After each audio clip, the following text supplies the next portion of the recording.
Persuasion isn't just about getting people to say yes to your ideas. It's about understanding how to communicate with others in a way that resonates, builds trust, and inspires action. Imagine having the ability to influence the decisions of those around you, whether it's in your personal relationships, business, or everyday life. What would that do for your success? What would it feel like to have the confidence to speak, knowing your words have power, your ideas are valued, and your vision can become reality? In this guide, we're going to show you how to master persuasion, how to become the person who can truly get what they want from others, not through manipulation or force, but through understanding, connection, and influence. This isn't about using clever tricks or shortcuts. It's about building genuine relationships and communicating in a way that inspires and moves people to action. You'll learn how to influence with integrity, how to understand others deeply, and how to make your ideas impossible to ignore. If you've ever wished you could persuade others with more confidence, or wondered why some people seem to effortlessly influence those around them, this is for you. Stick with me, and by the end you'll have practical tools and insights to start using persuasion in a way that feels natural, powerful, and authentic. Let's dive in. Chapter 1. The Persuader's Mindset. Every great persuader, negotiator, and leader has one thing in common: an unshakable mindset. They don't just memorize techniques or tactics, they embody persuasion as a way of thinking and living. If you want to master persuasion, you must first master yourself. Persuasion isn't about forcing people to say yes. It's about becoming the kind of person people want to say yes to. It's about developing a mindset that radiates confidence, clarity, and conviction. When you speak, people listen, not because of what you say, but because of the energy behind your words. Think about the most persuasive person you know. Chances are, they don't appear desperate for approval, they don't beg or chase, they don't push too hard or use gimmicks. Instead, they carry themselves with a quiet certainty, a magnetic confidence that makes others want to follow their lead. That's because persuasion starts in the mind long before it plays out in words or actions. It's about how you see yourself and the world around you. The first thing you must do to develop the persuader's mindset is to eliminate any self-doubt that weakens your influence. If you don't believe in yourself, why should anyone else? Confidence isn't something you wait to feel, it's something you train yourself to embody. Persuasive people have an unshakable belief in their ideas, their value, and their ability to create impact. They walk into a room knowing they belong there. They don't seek permission to lead, they assume the role naturally. When you adopt this mindset, people sense it, they can feel when someone carries themselves with certainty, and they respond accordingly. Persuasion is also about emotional control. If you're easily rattled, reactive, or thrown off by rejection, you will struggle to influence others. A true persuader doesn't let emotions dictate their actions. They stay composed, unshaken, and focused on the outcome. When someone challenges them, they don't get defensive. They stay calm, ask questions, and turn the conversation in their favor. This ability to remain poised under pressure makes people respect and trust them. Another key trait of a master persuader is the ability to see things from multiple perspectives. People don't care about what you want. They care about what they want. If you can step into their world, understand their desires, fears, and motivations, you can tailor your message in a way that truly resonates. The best persuaders don't try to force their opinions onto others. They align their message with what already matters to the person they're speaking to. They listen more than they talk. They don't just hear words, they pick up on emotions, subtle cues, and hidden objections before they even surface. This awareness gives them an incredible advantage.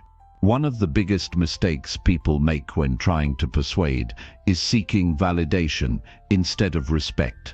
If your goal is to be liked, you'll compromise too much, hesitate too often, and weaken your influence. But when you shift your mindset toward earning respect, everything changes. You stop chasing approval and start leading with certainty. You no longer beg for attention, you command it. Respect is far more powerful than likability. People may not always agree with you, but if they respect you, they'll listen. There's also an element of resilience that separates master persuaders from everyone else. Not everyone will agree with you. Not everyone will see your vision immediately. You will face objections, skepticism, and sometimes outright rejection. But rejection doesn't faze a true persuader, because they know it's just part of the process. Instead of fearing no, they embrace it as an opportunity to refine their approach. They see objections as signals that guide them toward a better strategy. They don't take things personally. They see persuasion as a game of strategy, patience, and adaptability. To master persuasion, you must also embrace the power of silence. Most people fear silence and try to fill it with unnecessary words. But great persuaders understand that silence is a tool. When you pause, it creates tension, it makes people lean in, it gives your words weight. The next time you're in a conversation, resist the urge to immediately fill the gaps. Instead, hold the silence. Let the other person process. Give them space to feel the impact of what you've just said. You'll be amazed at how much more powerful your presence becomes. Persuasion is not about tricks or manipulation. It's about authenticity and alignment. The most influential people don't pretend to be someone they're not. They don't rely on rehearsed lines or fake enthusiasm. They are deeply connected to their message, and that connection makes them compelling. When you genuinely believe in what you're saying, it comes through in your tone, your body language, and your energy. People can feel authenticity. They may not always remember your exact words, but they will remember how you made them feel. Your mindset is the foundation of all persuasion. It determines how you show up, how you communicate, and how people respond to you. If you see yourself as weak, uncertain, or unworthy, others will too. But if you carry yourself with confidence, emotional control, and a deep understanding of human nature, you will naturally draw people in. You won't have to force influence. It will happen effortlessly. The moment you shift your mindset, everything changes. You'll notice people start listening to you differently. Conversations will flow more smoothly. Resistance will weaken. Opportunities will open up. But it all starts with the way you see yourself. Stop seeking approval. Stop waiting for permission. Own your presence. Speak with conviction. Control your emotions. Listen deeply. And above all, believe in your ability to influence the world around you. Chapter 2. The Psychology of Influence. To understand the true power of persuasion, we first need to dive into the psychology of influence. Every day, we make countless decisions, some big, some small, but the way we make these decisions is often influenced by factors that we don't even realize. By understanding these psychological triggers, you can become much more effective in persuading others, because you'll know what motivates them and how to speak to those motivations in a way that resonates. At the heart of persuasion is the understanding that people are not purely rational. While we like to think we make logical, well-thought-out decisions, the reality is far different. Human beings are deeply emotional creatures, and emotions drive a large part of our decision-making process. When you're trying to persuade someone, whether it's a friend, a colleague, or a potential client, tapping into these emotions is often the key to influencing their decisions. Take a moment to think about your own decisions. Why do you choose the brands you do? Why do you support certain causes or trust specific individuals? It's rarely just about the facts or figures. It's often about how those things make you feel.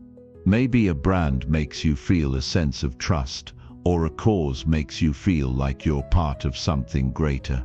When you understand this dynamic in others, you can communicate with them in a way that triggers these emotional responses, leading them to be more open to your ideas.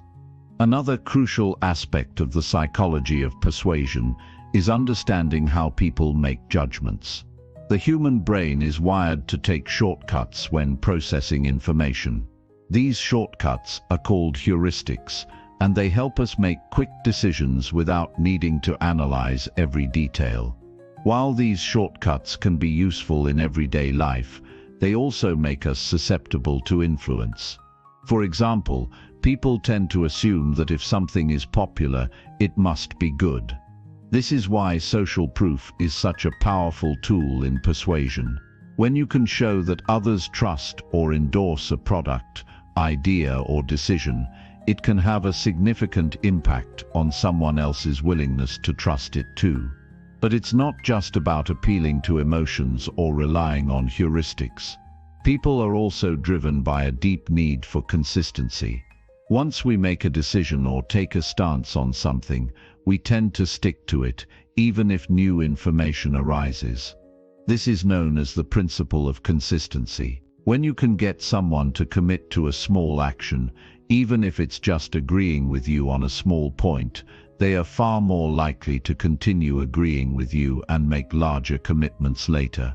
It's a subtle but powerful way to build momentum and move someone closer to the decision you want them to make. The principle of reciprocity also plays a huge role in persuasion. When someone does something for us, we feel an obligation to return the favor. This can be something as simple as a compliment or a small gesture. The more you can give to others, whether it's time, value, or attention, the more likely they are to feel compelled to reciprocate. This is why so many successful businesses and marketers offer free trials, samples, or valuable content. They understand that giving first creates a sense of indebtedness that encourages others to engage with them more deeply. Understanding the psychology of influence also means recognizing that people are deeply social. We are constantly looking for approval and validation from those around us. This is why we are so influenced by social groups, peers, and experts. If someone in a position of authority or someone we admire endorses an idea or behavior, we are far more likely to accept it. This is the principle of authority. When you speak with confidence and expertise, people are more likely to listen and follow your lead. It's also important to note that we are all deeply influenced by the fear of loss, more so than the potential for gain. This is known as loss aversion, and it's a key psychological factor in decision-making. People are far more motivated to avoid losing something than they are to gain something of equal value. When you frame your persuasive message in terms of what someone stands to lose by not taking action, it can be far more effective than focusing solely on what they might gain.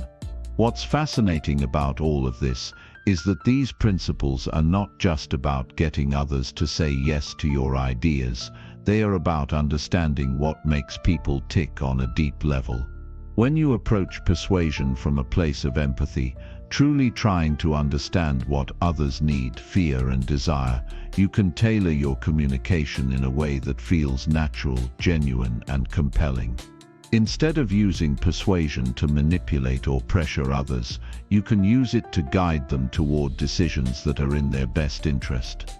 As you learn more about the psychology of influence, it's important to start practicing these principles in your daily life. Begin by paying closer attention to the people around you. How do they make decisions? What triggers their responses? What makes them act? The more you observe, the more you'll understand the subtle cues that drive behavior. With practice, you'll be able to navigate conversations with greater ease, recognizing the psychological triggers at play and using them to guide the conversation in a way that feels authentic and aligned with the other person's needs. Persuasion isn't about using psychological tricks to get what you want. It's about understanding the deeper mechanisms that drive human behavior and learning how to communicate with others in a way that resonates with them on an emotional level. When you do this, you create an environment where people feel heard, understood, and motivated to take action, not because you've tricked them, but because you've tapped into something they already value or desire. The more you dive into these psychological principles, the more effective you'll become at persuasion.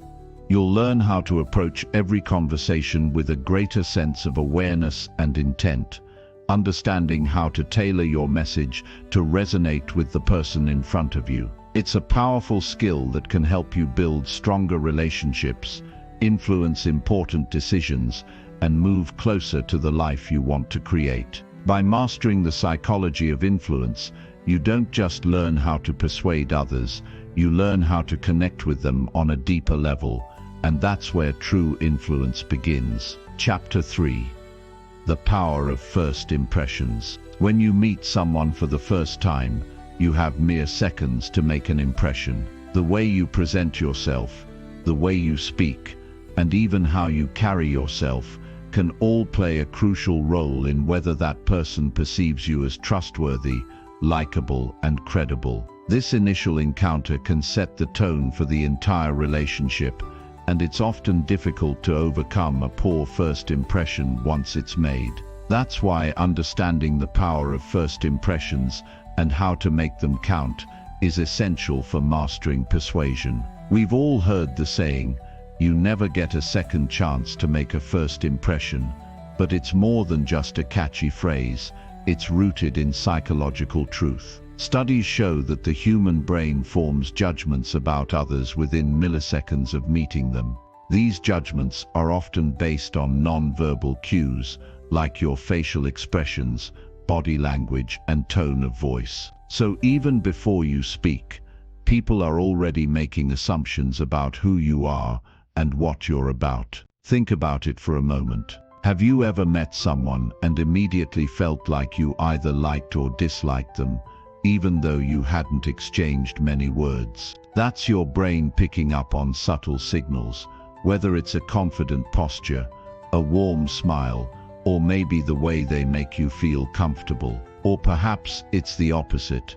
Someone might have seemed standoffish, unapproachable, or even untrustworthy based on how they carried themselves. Now consider how this applies to persuasion. Whether you're trying to sell an idea, negotiate a deal, or simply build a relationship, the first impression you make is incredibly important. If someone perceives you as competent, trustworthy, and likable from the outset, they are much more likely to be receptive to your message. If they sense something is off or feel uncomfortable with you, they may dismiss your ideas before you even get the chance to explain them. One of the most powerful aspects of making a good first impression is the idea of warmth and competence. According to research, people generally make judgments about others based on two key factors: how warm and approachable someone is, and how competent they appear. If you're seen as warm and likable,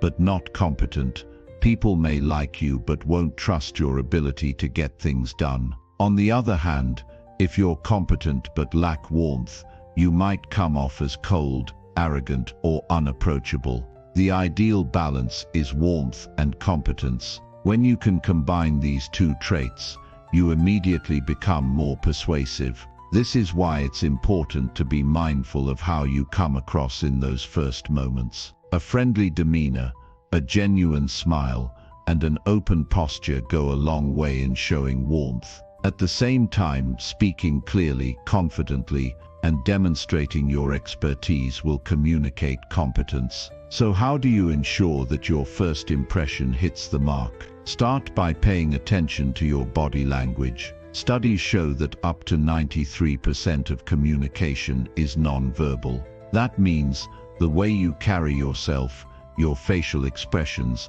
and your gestures matter more than what you actually say. When you walk into a room, make sure to stand tall with your shoulders back. Avoid crossing your arms, as this can make you appear closed off or defensive. A firm handshake can also help establish a sense of confidence and trustworthiness. When you smile genuinely, it signals to others that you're approachable and friendly. This simple act can help create an immediate connection. Next, think about the tone and pace of your voice. Speaking with a calm, steady tone conveys confidence, while speaking too quickly or too quietly can make you seem nervous or unsure. If you want to come across as persuasive, it's important to sound like you know what you're talking about and that you're comfortable with yourself. People are naturally drawn to those who speak with clarity and certainty. Another key element of making a great first impression is eye contact. It's one of the most powerful tools in building rapport. Maintaining appropriate eye contact shows that you're engaged and interested in the person you're speaking to. However, be careful not to overdo it, as staring can make someone feel uncomfortable. A balance is necessary, long enough to establish trust, but not so long that it becomes intimidating. In addition to non-verbal communication, your ability to show empathy plays a huge role in creating a strong first impression. People are more likely to be persuaded by someone who makes them feel understood. This means being genuinely interested in what the other person has to say, asking questions, and listening carefully. When people feel heard and valued, they are much more likely to trust you and be open to your ideas. Empathy also means being mindful of the other person's emotions. If you can recognize when someone is feeling uncomfortable, frustrated, or uncertain, you can adjust your approach to make them feel more at ease. This doesn't mean being overly soft or abandoning your message. Rather, it means being aware of their emotional state and adjusting accordingly. As much as we like to think of ourselves as independent decision makers, the truth is that we are influenced by those around us. This is why first impressions matter so much in persuasion. When we meet someone new, our brain is constantly scanning for signs of trustworthiness and competence.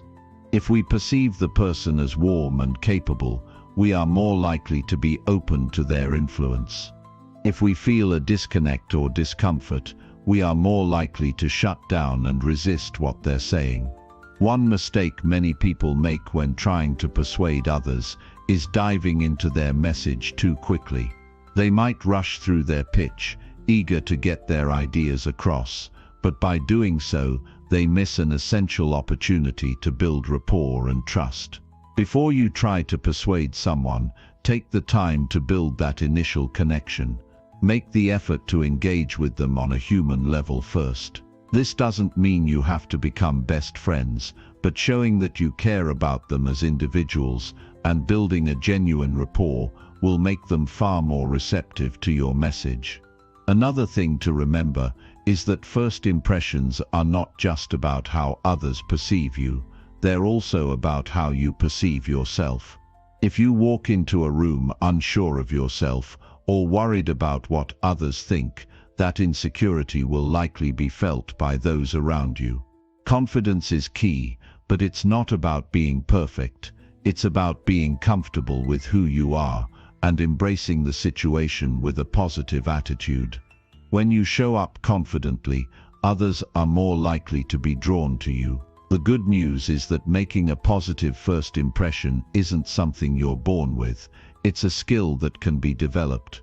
By practicing your body language, refining your communication style, and focusing on building genuine connections, you can master the art of creating a powerful first impression.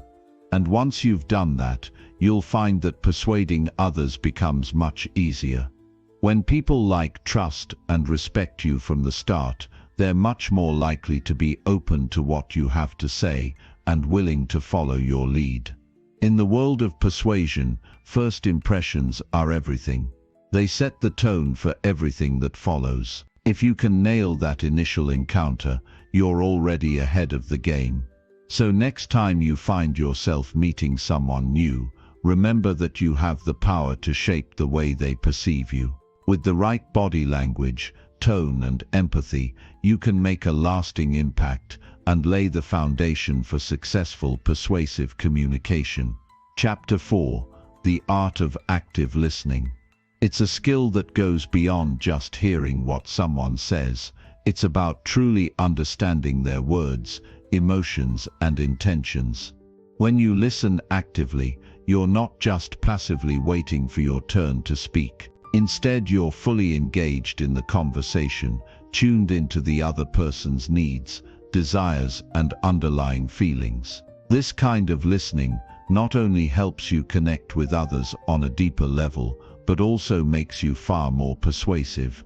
You might be wondering why listening is so important in the art of persuasion. After all, shouldn't you be the one doing most of the talking if you want to convince someone?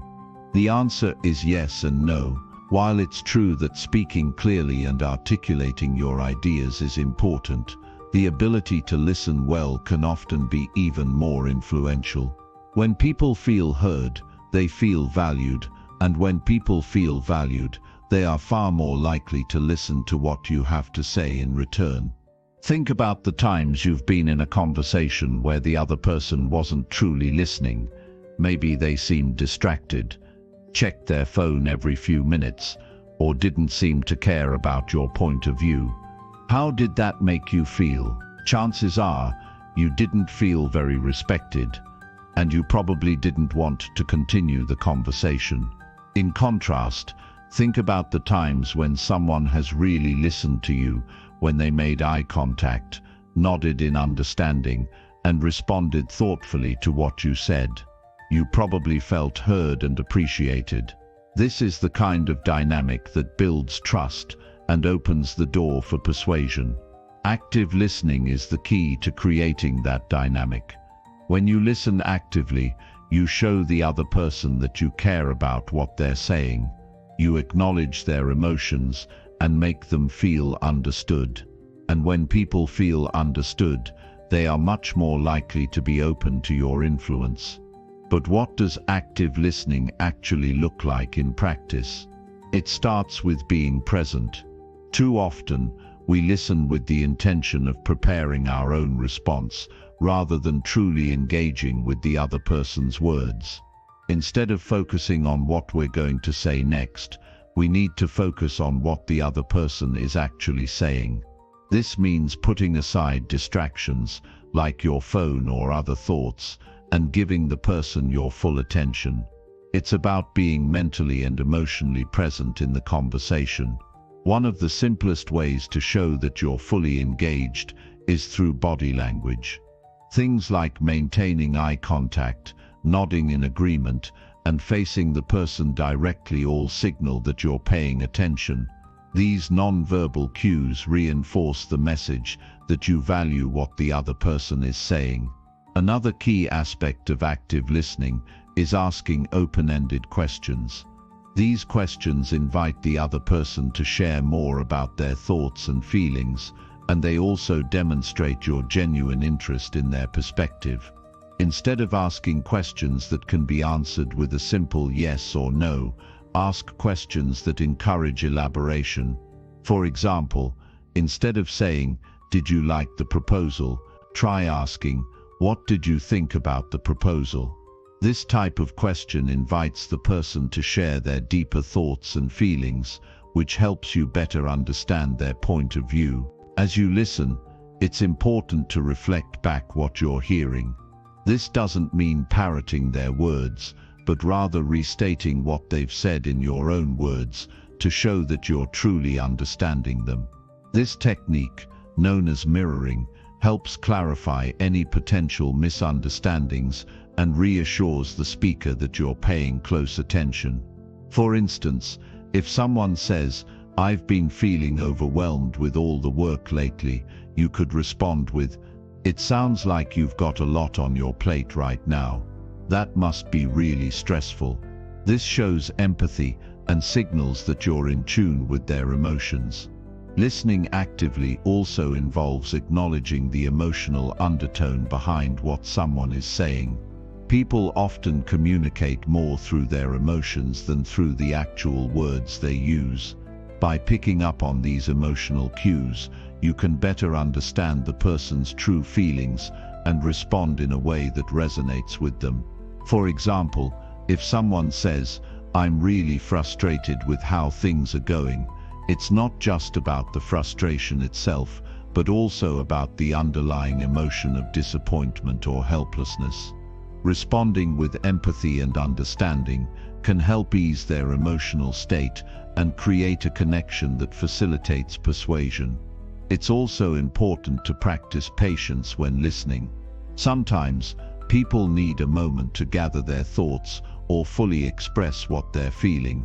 Rather than rushing in with your own response, allow the other person the space they need to finish speaking.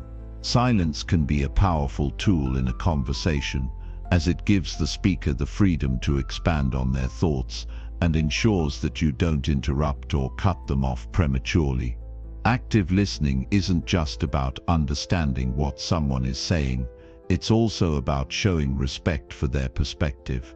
Even if you don't agree with everything they're saying, you can still acknowledge their viewpoint and show that you respect their right to have their own thoughts and feelings.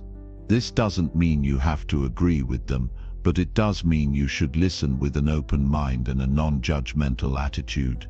People are more likely to be persuaded when they feel like they're being treated with respect and consideration. When you listen actively, you also gain a wealth of valuable information that can help you tailor your approach and make your message more compelling. By understanding the other person's needs, desires, and concerns, you can craft your arguments in a way that addresses those issues directly. This personalized approach makes your persuasion efforts more effective because you're speaking to the other person's unique situation. Listening isn't a passive activity. It's an active choice that you make to engage fully with the other person.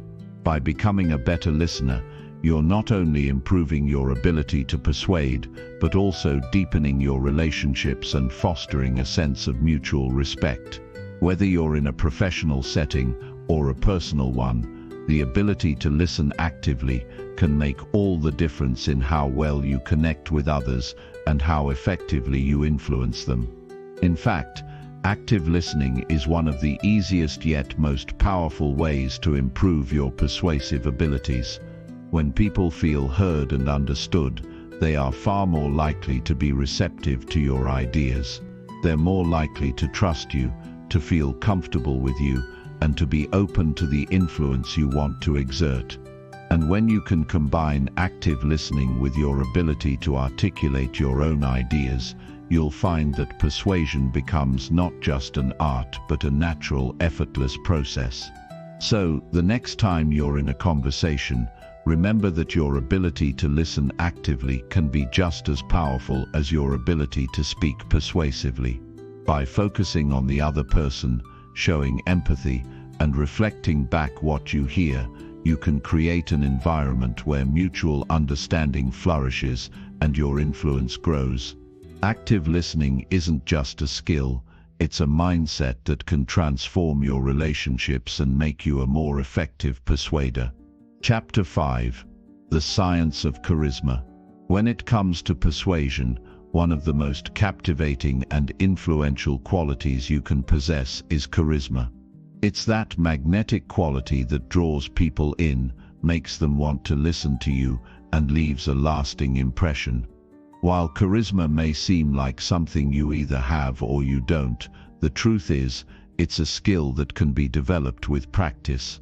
Charisma is not just about being charming or outgoing, it's about creating a genuine connection with others and making them feel seen, heard, and valued. When you master charisma, persuasion becomes effortless. People are more likely to trust you, follow your lead, and be influenced by your ideas. At its core, charisma is about presence. It's about being fully engaged in the moment and making the other person feel like they are the most important person in the room. It's the way you hold yourself, the way you speak, and the way you make others feel when you're around. But it's not just about how you present yourself, it's also about how you make others feel. People are drawn to those who make them feel good about themselves, who inspire confidence, and who exude a sense of warmth and authenticity. One of the first things that can help you cultivate charisma is learning to be present in every interaction. It's easy to get caught up in your own thoughts, concerns, or distractions, but when you're distracted, you miss the opportunity to truly connect with the person in front of you. Being present means putting aside whatever else is on your mind and focusing completely on the other person. This is more than just listening, it's about giving them your undivided attention, both mentally and emotionally. When you do this, the other person feels valued and important, and that's when your charisma starts to shine. Another key aspect of charisma is body language. It's said that the majority of communication is non-verbal, and that's especially true when it comes to charisma. The way you stand, the way you make eye contact, and the way you use your hands to express yourself can have a huge impact on how you're perceived. Charismatic people tend to have open, relaxed body language.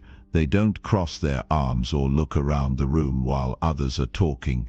Instead, they lean in slightly, maintain eye contact, and use gestures that reinforce what they're saying. This openness signals that you're approachable, confident, and genuinely interested in the conversation. When you project this kind of positive energy, people are more likely to be drawn to you and your ideas. But charisma isn't just about being engaging and open in your body language. It's also about the way you speak. How you say something can be just as important as what you say. Charismatic speakers are often those who speak with passion, conviction, and clarity. They don't rush through their words or mumble. Every word is deliberate and measured. They also use pauses effectively, allowing their message to sink in and giving others the space to reflect on what's being said. This creates an atmosphere of anticipation where people are hanging on your every word, eager to hear more. A key component of speaking with charisma is using your voice to its fullest potential. Charismatic speakers are skilled at modulating their tone, varying their pitch, and adjusting their pace. They know when to speak softly for emphasis and when to raise their voice for impact. This dynamic use of voice keeps the listener engaged and makes your message more compelling. It also conveys emotion and enthusiasm, which helps to create a stronger connection with your audience. Another critical element of charisma is your ability to make others feel good about themselves. People are naturally drawn to those who make them feel valued and appreciated.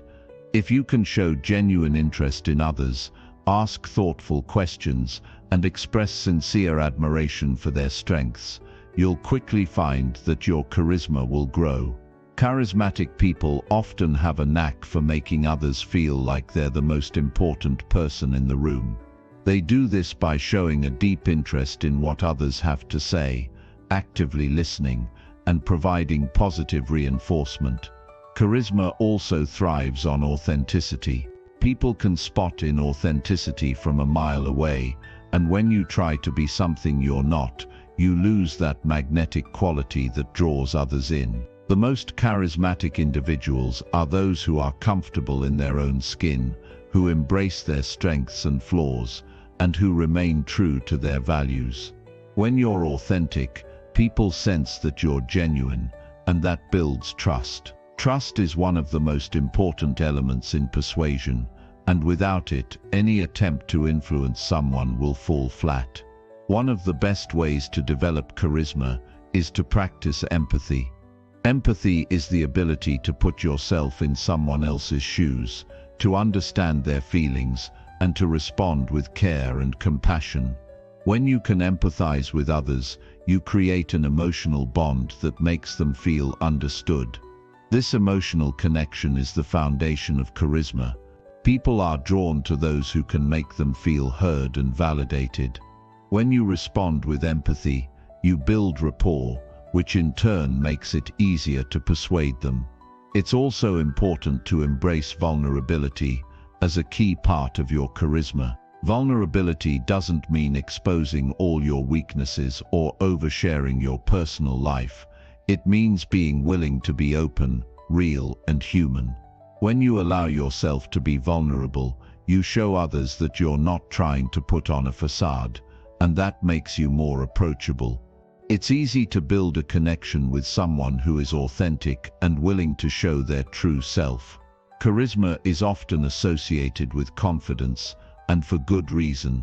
Confident people are magnetic because they exude a sense of self-assurance that others find appealing.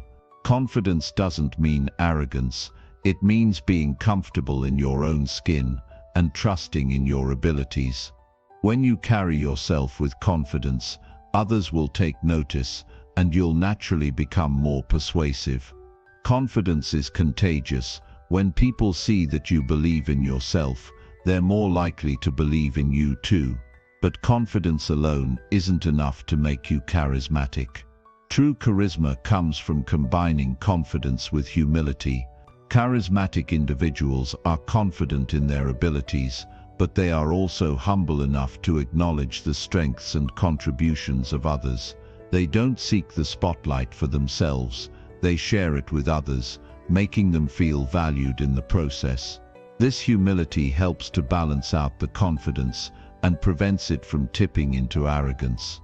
Finally, one of the most important aspects of charisma is having a sense of purpose and passion.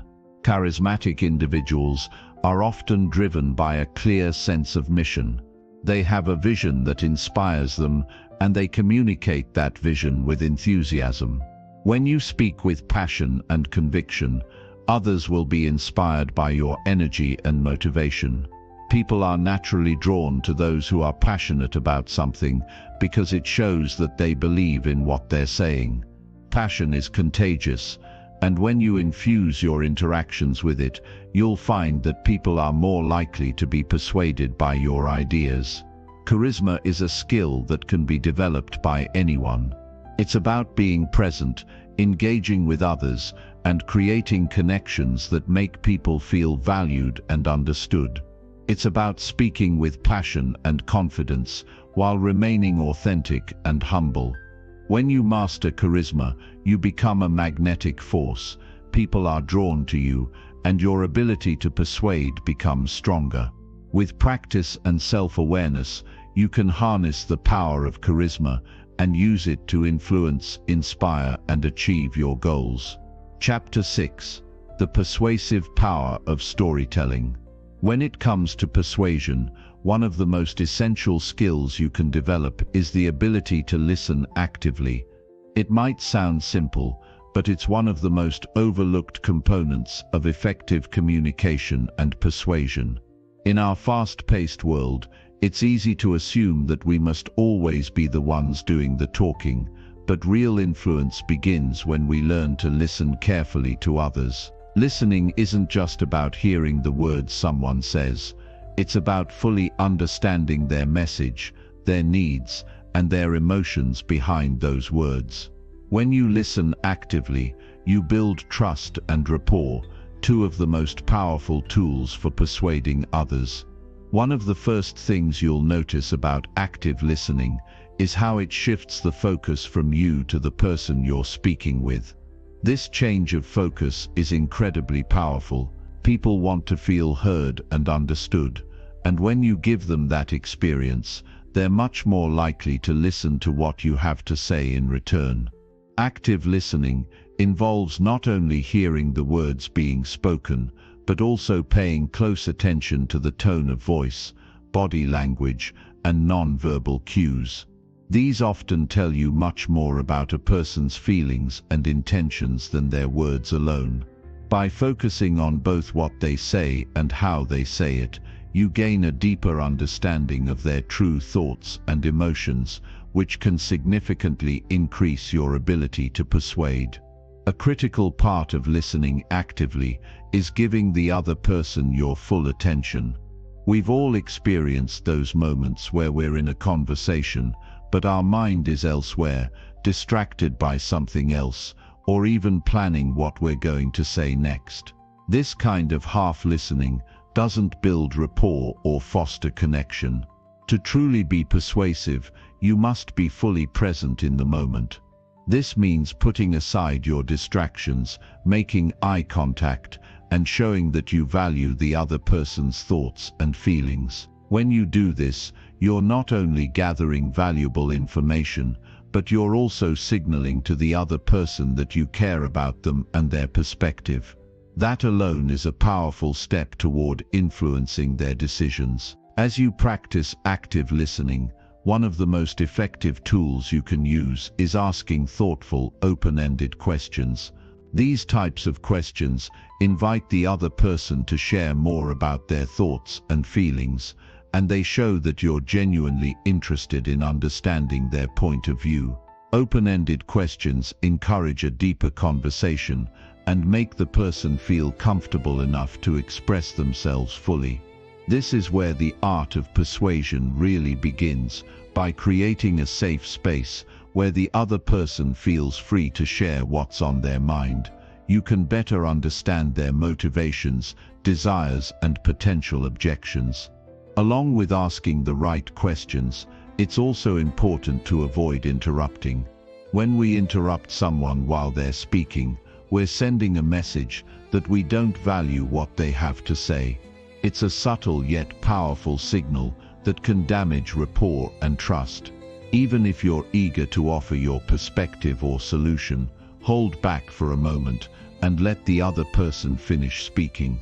In doing so, you allow them to feel truly heard, and that makes them more receptive to hearing you out in return. This back and forth of active listening and careful responses builds a foundation of mutual respect, which is essential for any persuasive conversation. Another key component of active listening is reflecting back what the other person has said. This doesn't mean parroting their words, but rather summarizing or rephrasing their message to show that you understand it. For example, if someone tells you that they're worried about a decision they need to make, you might respond with, "It sounds like you're feeling uncertain about the next steps and want to make sure you choose the right option." This technique not only demonstrates that you've been listening, but also gives the other person a chance to clarify or expand on their thoughts. It creates a sense of shared understanding and further deepens the connection between you. As you become more skilled at active listening, you'll also develop an increased sensitivity to the underlying emotions in a conversation. Often, what people say isn't the whole story.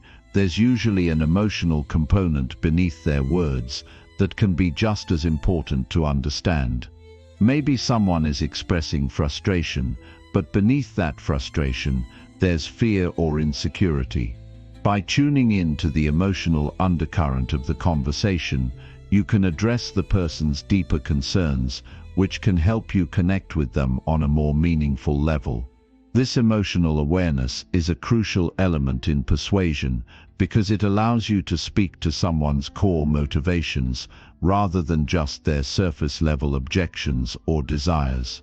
Listening also helps you identify opportunities for compromise. The more you understand the other person's perspective, the better you can find common ground. Persuasion is not always about winning someone over to your exact way of thinking. Often it's about finding a solution that works for both parties. Through active listening, you can uncover areas of agreement, which allows you to frame your proposal in a way that resonates with the other person's needs. By showing that you're willing to collaborate and meet them halfway, you demonstrate that your goal is not to manipulate or dominate, but to work together toward a mutually beneficial outcome. There's also a subtle but important aspect of persuasion that comes from simply being patient. When you're fully engaged in the conversation, Without rushing to offer solutions or interjecting your opinion, you create an atmosphere of openness. People appreciate the space to think through their thoughts and feel like their voice matters. This patience builds trust, and when someone trusts you, they are far more likely to be persuaded by your ideas. In a fast-paced world where many people are quick to jump in with answers, taking the time to listen can set you apart as a thoughtful, trustworthy individual. One powerful way to practice active listening is through mirroring. Mirroring involves subtly mimicking the other person's body language, tone, or speech patterns. This technique creates a feeling of familiarity and rapport, which can enhance the sense of connection between you. People naturally gravitate toward those who seem similar to them, and by mirroring their behaviors, you make them feel more comfortable and at ease. This doesn't mean you should mimic every move or exaggerate the behavior, but when done naturally, it can have a profound impact on the flow of conversation and your ability to persuade. Ultimately, active listening is a skill that improves with time and practice. The more you incorporate these techniques into your daily interactions, the more naturally they will come to you. Listening may seem simple, but when you do it with intention and skill, it becomes one of the most effective tools you have for persuasion. It helps you understand the other person's perspective, build trust, and create an environment where both parties can work together to find solutions. So the next time you're in a conversation, remember that your ability to listen is not just about hearing words, it's about hearing the person behind those words. And when you do that, you'll be amazed at the doors it opens for persuasion and connection. Chapter 7. The language of influence. The way you speak determines how people perceive you, how they respond to you, and whether or not they are persuaded by what you say. Every conversation is an opportunity to influence, and those who understand the language of influence can guide decisions, shift perspectives, and inspire action without force or manipulation. The right words, spoken in the right way, at the right time, can change everything. Language is more than just communication. It's a tool for shaping emotions and beliefs.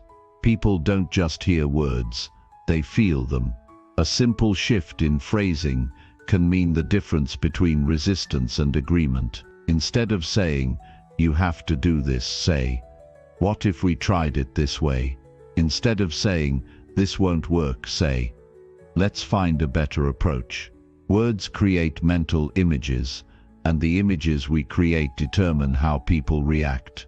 If you want someone to see possibility, you have to use language that opens doors, not closes them.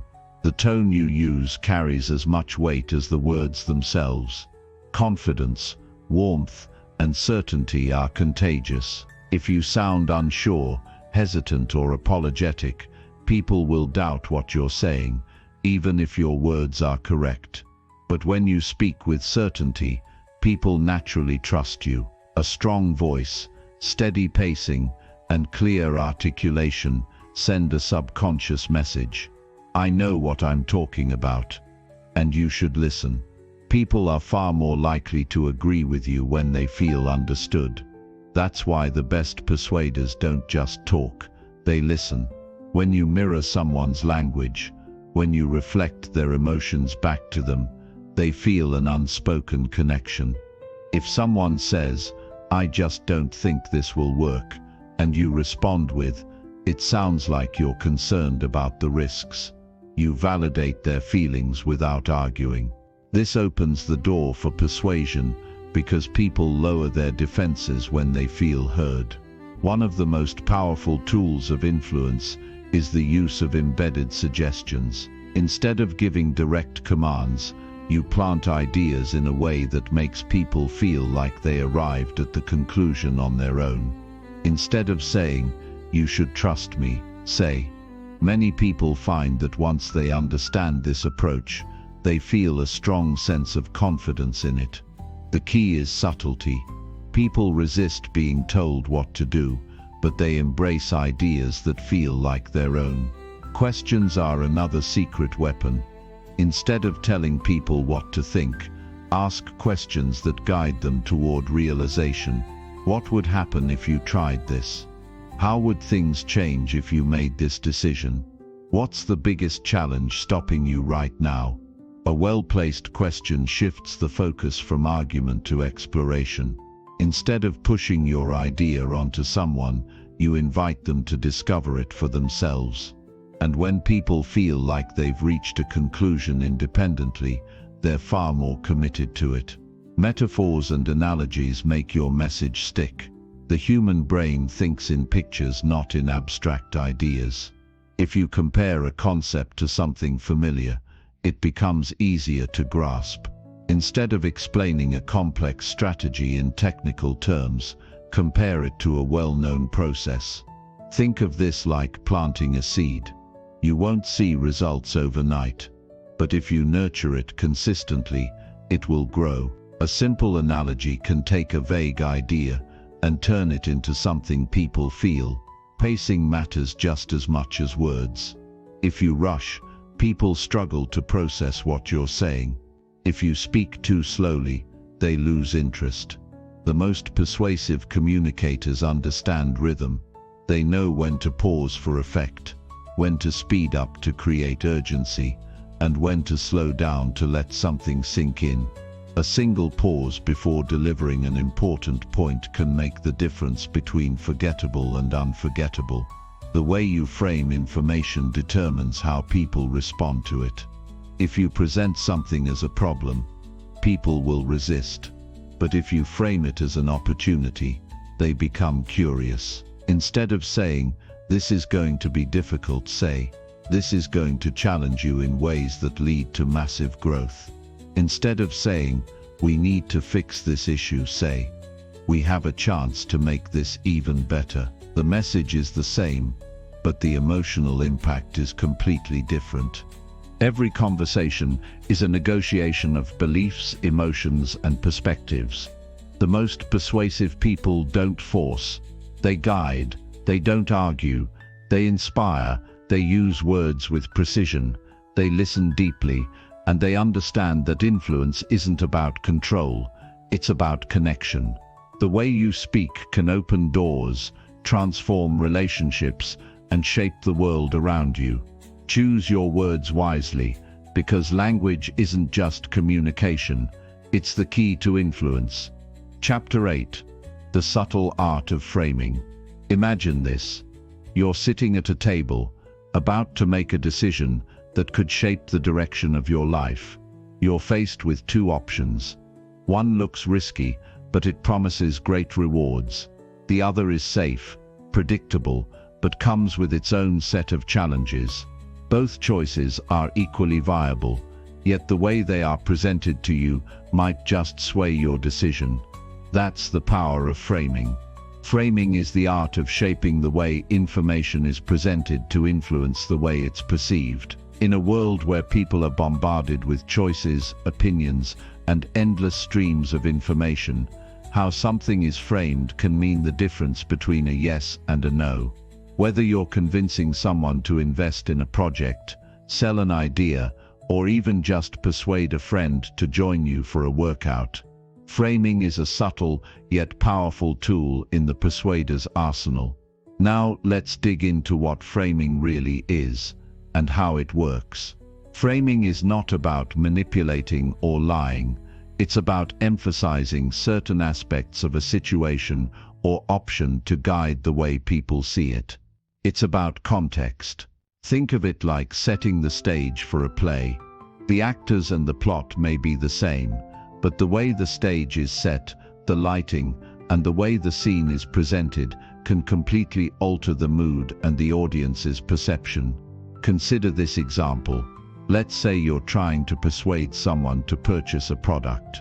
You could tell them that the product costs $100, and that's it. But you could also frame it differently by saying, for just $2.75 a day, you could own this product, which will save you time and money in the long run. Same product, same price, but the way it's framed makes it seem more appealing and reasonable. The perspective has shifted, and the perceived value of the product has changed. One of the most common ways framing works is through positive and negative framing. This is exactly what it sounds like, presenting something in a positive light or a negative one. Here's a simple example. Imagine you're selling a used car. You could say, "This car is 10 years old, but it still runs perfectly," and immediately the focus is on the age of the car. Or you could say, "This car has been well maintained and still runs like new," and suddenly the age doesn't seem as important as the condition. Same car, different framing. The way you frame a message can shift a person's perspective from focusing on the negatives to focusing on the positives. Another powerful framing technique involves loss aversion. Psychologists have found that people fear loss more than they value gain. We're wired to avoid losing something rather than gaining something. So when framing an offer, you might say, "If you don't act now, you could miss out on this exclusive deal." That triggers the fear of missing out, making the potential loss feel more significant than the potential gain. On the flip side, you could frame the same offer in a positive light by saying, "This deal will save you money, but only if you act today." The emphasis is shifted to the opportunity to gain, not to what might be lost. Framing also plays a critical role when it comes to group dynamics and social influence. People tend to conform to social norms and group behaviors. If you want to persuade a group, you can use framing to highlight social proof, showing that others have already made the choice or taken the action you're encouraging. For example, if you're trying to convince a group to join a cause, you might frame it like this: "Join the thousands of people already supporting this movement. We're all in this together." This shifts the focus from what an individual gains to what the group is doing, tapping into the power of social conformity. But the power of framing isn't just for selling products or convincing others in business. It applies to every aspect of life, especially when it comes to our personal mindset. The way you frame your own experiences has the power to influence your emotions and actions. For instance, if you face a challenging situation, you can frame it as a setback, a failure, or a lesson to be learned. The way you view the challenge directly influences how you approach it. Instead of seeing failure as something that defines you, you can choose to see it as an opportunity to grow and improve. That's a mental shift, a shift in how you frame your own narrative. Consider the story of Thomas Edison, who, after failing countless times to invent the light bulb, was famously quoted saying, "I have not failed, I've just found 10,000 ways that won't work." Edison reframed failure as a necessary part of the process. Every time he didn't succeed, he was one step closer to finding what would work. That is the power of framing in its purest form, turning obstacles into stepping stones towards success. As you begin to master the art of framing, remember that your ability to reframe situations is tied to your mindset. A person with a fixed mindset may see a challenge as something insurmountable, while someone with a growth mindset will frame it as an opportunity to learn and develop. The difference in these perspectives is huge, and it's all about how you choose to view the world around you. Framing doesn't just affect how others perceive you or the situations you face, it also impacts how you communicate and connect with others. If you want to persuade someone to take action, whether it's agreeing with your point of view or taking part in something, the way you present your message is key. Think about the way a politician presents a policy. Often they'll frame it in terms of hope, progress, and change, even though the underlying policy may not be drastically different from previous ones. The language used, the emphasis placed on certain values, and the emotional appeal all play a role in shaping how the message is received. In your own life, Understanding the subtle art of framing can give you a profound advantage in your personal and professional interactions. Whether you're negotiating a business deal, discussing a point of view with a colleague, or even navigating a personal relationship, how you present your ideas will have a lasting impact on how they're received. If you present an idea with confidence, clarity, and emotional appeal, you're far more likely to persuade others to see things your way. Mastering framing means mastering the power of perception. The way you see the world shapes how you experience it, and the way you present your ideas shapes how others will respond. When you can frame your words, your actions, and your thoughts in a way that aligns with your intentions, you will find that your ability to influence the world around you becomes effortless and effective. So the next time you step into a conversation, a negotiation, or even just an everyday situation, remember that you have the power to frame it however you choose.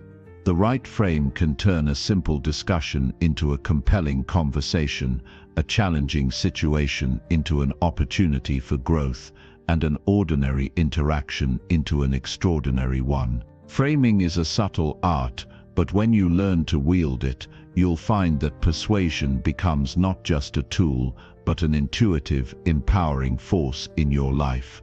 Remember, how you present something to others is just as important as what you present. And when you master the art of framing, you'll find that persuasion becomes a natural extension of who you are.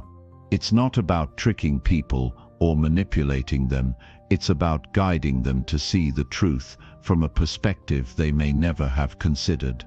And that, my friend, is the true power of persuasion. Chapter 9. The role of emotional intelligence in persuasion. Emotions drive us more than we often realize. They influence the way we make decisions, interact with others, and most importantly, how we respond to the world around us. Understanding this truth is one of the most powerful tools in persuasion. If you can tap into your own emotional intelligence and understand the emotions of those around you, you can influence conversations, negotiations, and relationships in ways that go far beyond logic and reasoning. Emotional intelligence, EI, isn't just about understanding others' emotions, it's about managing your own and using that awareness to guide and shape your interactions. At the heart of emotional intelligence is the ability to perceive emotions, both in yourself and in others. It's the skill of recognizing emotional signals, both verbal and non-verbal, that allow you to gauge how someone is feeling at any given moment. This awareness is the first step toward persuasion because it allows you to respond in ways that resonate with the other person. If you're trying to persuade someone to consider your point of view and you sense that they're frustrated or closed off, understanding that emotion will help you adjust your approach. Instead of pushing harder, you might choose to show empathy, give them space to express their feelings, or shift the conversation to ease their discomfort. But emotional intelligence doesn't stop there. It's also about understanding why people feel the way they do. Emotions are often tied to deeper needs, desires, and fears. When you can identify the underlying motivations behind someone's emotional response, you can frame your message in a way that addresses those concerns. For example, if you're speaking with someone who feels insecure about a decision, your goal might not be to persuade them with more facts, but rather to appeal to their need for security and confidence. Emotional intelligence allows you to step into someone else's shoes, to see the world from their perspective, and to tailor your approach to meet their emotional state. Another key aspect of emotional intelligence in persuasion is the ability to regulate your own emotions. When you're calm, composed, and in control of your feelings, you can think clearly, respond thoughtfully, and make decisions that are aligned with your goals. On the other hand, if you let emotions like frustration, anger, or anxiety take over, you can cloud your judgment and negatively impact your ability to influence others. Imagine trying to persuade someone when you're visibly upset. Your tone of voice, body language, and facial expressions will likely convey your emotions before you even say a word. In those moments, your message might not even reach the other person because they're distracted by your emotional state. By learning to regulate your emotions, you create an environment in which your words carry more weight and your influence becomes stronger. Being able to manage emotions also means being able to stay calm under pressure. Persuasion isn't always smooth sailing. Sometimes conversations get heated, tensions rise, and people become defensive. When that happens, your ability to stay level-headed can make a world of difference. Think of a time when you were in a conversation with someone who was getting upset. Maybe they raised their voice, made accusations, or dismissed your ideas outright. How did you respond? Did you mirror their frustration, or did you remain calm, offering a steady, composed response? The latter is where emotional intelligence comes in. Staying calm allows you to think strategically, control the flow of the conversation, and guide it toward a positive outcome.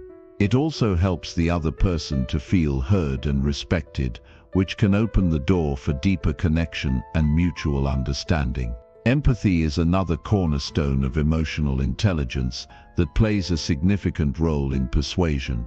Empathy is the ability to understand and share the feelings of others. It's not just about recognizing their emotions, but truly connecting with them on an emotional level. When you practice empathy, you send a message to the other person that their feelings matter, that you're not just trying to get something from them, but that you genuinely care about their experience. This kind of emotional connection fosters trust, which is vital for successful persuasion. People are more likely to be persuaded by someone they trust, because trust establishes credibility and rapport. Think about a time when someone really listened to you, when they truly understood your concerns or challenges. How did that make you feel? Most likely, you felt valued, heard, and respected. Now think about how that person influenced your decision-making in that moment. You were more open to their perspective because they understood where you were coming from. This is the power of empathy in persuasion. When you understand someone's emotional state and respond with genuine empathy, you create an emotional bond that can guide them toward the conclusion you're aiming for. The relationship between emotional intelligence and persuasion is also seen in the ability to manage conflicts effectively. In any persuasive conversation, conflict is inevitable. You're often trying to change someone's mind, alter their beliefs, or persuade them to act in a way that they may not have considered. When emotions run high, conflict can easily escalate. But if you can remain emotionally intelligent during times of tension, by actively listening, validating emotions, and addressing concerns thoughtfully, you can turn potential conflict into collaboration. The best persuaders don't shy away from conflict. They embrace it as an opportunity to listen, understand, and resolve. One of the most practical applications of emotional intelligence in persuasion is the use of emotional appeal. Emotions are far more persuasive than facts alone. When you appeal to someone's emotions, you create a connection that logic alone cannot achieve. Take the example of a charity asking for donations. The most effective campaigns don't just show statistics. They show the stories of people whose lives have been changed by the charity's work. They tap into emotions like compassion, empathy, and hope to inspire action. When you speak to someone's heart, rather than just their mind, you increase your chances of persuading them to take the action you want. But here's the key: emotional appeal must be genuine. If you manipulate emotions or try to pull at the heartstrings in a dishonest way, you risk losing trust and credibility. The best persuaders are authentic in their emotional appeal. They understand the importance of sincerity in their words and actions. They are transparent in their motivations and genuinely care about the well-being of others. Emotional intelligence in persuasion is not about playing on people's emotions to get what you want. It's about understanding emotions, respecting them, and using that understanding to create win-win situations for everyone involved. When you blend emotional intelligence with persuasion, you're not simply changing minds or convincing people to take action.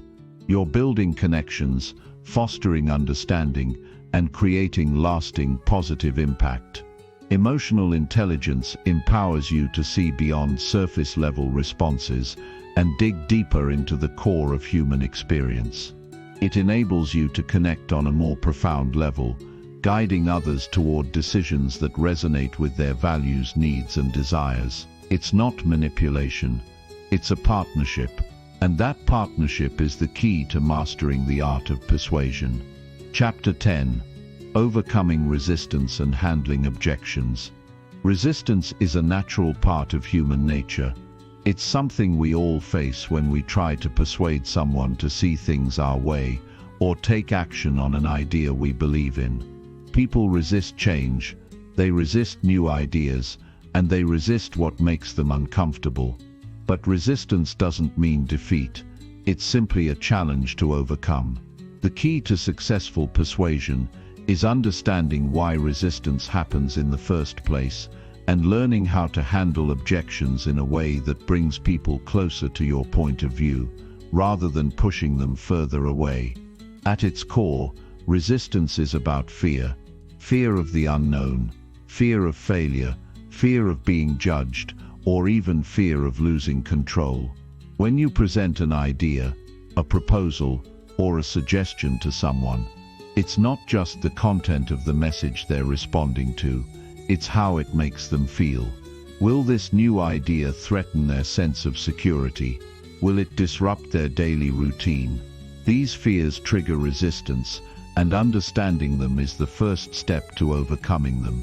When you're faced with resistance, the first thing to do is acknowledge it. Often we think that to be persuasive, we need to be persistent or forceful. We push our ideas harder, thinking that the more we insist, the more likely the other person is to agree. But in reality, that approach tends to have the opposite effect. The harder you push, the more the other person pushes back. Instead of continuing to battle against resistance, take a step back and acknowledge it. By recognizing the other person's hesitation or objection, you're showing that you respect their point of view, and that can diffuse much of the tension. For example, let's say you're trying to convince a colleague to join you on a new project, but they're hesitant. Instead of dismissing their concerns, you might say, "I can see why you might feel uncertain about this. I felt the same way at first." By showing empathy and understanding, you open up a space for honest conversation. Now the other person feels heard, and they're more likely to listen to your perspective. You're not trying to dismiss their feelings or bulldoze through their objections. Instead, you're creating a dialogue that allows for genuine exchange. Once resistance is acknowledged, the next step is to identify the underlying reasons for it. People don't always express their objections directly. Sometimes, they'll give you surface-level reasons, like "I don't have time" or "it's too risky." These are just symptoms of deeper fears or concerns. It's your job to dig a little deeper and figure out what's really driving their resistance. When you ask thoughtful questions and listen carefully, you begin to uncover the real reasons behind their objections. Are they afraid of failure? Do they feel insecure about their ability to succeed? Are they worried about how others will perceive them? Once you understand the root cause of the resistance, you can address it more effectively. Let's say someone objects to an idea because they're afraid of failure. Rather than focusing on the details of your plan, you might address their fear directly. "I understand that you're worried about things not going as planned, but here's how we can manage the risk together." By acknowledging their fear and offering reassurance, you shift the conversation from a place of resistance to a place of collaboration. One of the most powerful ways to handle objections is by using reframing. Reframing is the art of presenting a situation from a different angle, allowing the other person to see it in a new light. It's about changing the perspective on a challenge or objection so that it no longer feels like a barrier, but rather an opportunity. For instance, if someone objects to an idea because they see it as a risk, you can reframe that by highlighting the potential reward or the opportunity for growth. Yes, there's some risk involved, but think of what we stand to gain if it works out. This could be a game changer for us. Reframing is not about ignoring the objections or pretending they don't matter. It's about shifting the focus to a more positive or empowering perspective. It's about guiding the other person to see the situation in a way that aligns with their values and goals. When you reframe objections in a way that resonates with their deeper motivations, you help them feel more confident about moving forward. Another powerful technique for overcoming resistance is to present solutions to objections rather than just pointing out the problem. For example, if someone is concerned about the time commitment required for a project, instead of simply saying, "You'll make time for it," offer a solution that makes the idea more manageable. "I understand that time is a concern. What if we break it down into smaller, more manageable steps that won't take too much time at once?" By offering a solution, you show that you've thought about their concerns and are willing to work with them to overcome the challenges. This approach shifts the dynamic from a one-sided conversation to a collaborative one. Instead of just defending your position, you're creating a space for problem-solving and mutual understanding. People are more likely to embrace a solution when they feel like they had a hand in shaping it. It's no longer just your idea, it's something you've worked on together. There are times, of course, when objections cannot be easily overcome or reframed. In these situations, it's important to respect the other person's decision. If someone is deeply resistant and not open to discussion, pushing harder can only damage the relationship. Recognize when it's time to step back and allow the person to make their own decision. Your job isn't to force someone to agree with you, it's to present your case thoughtfully.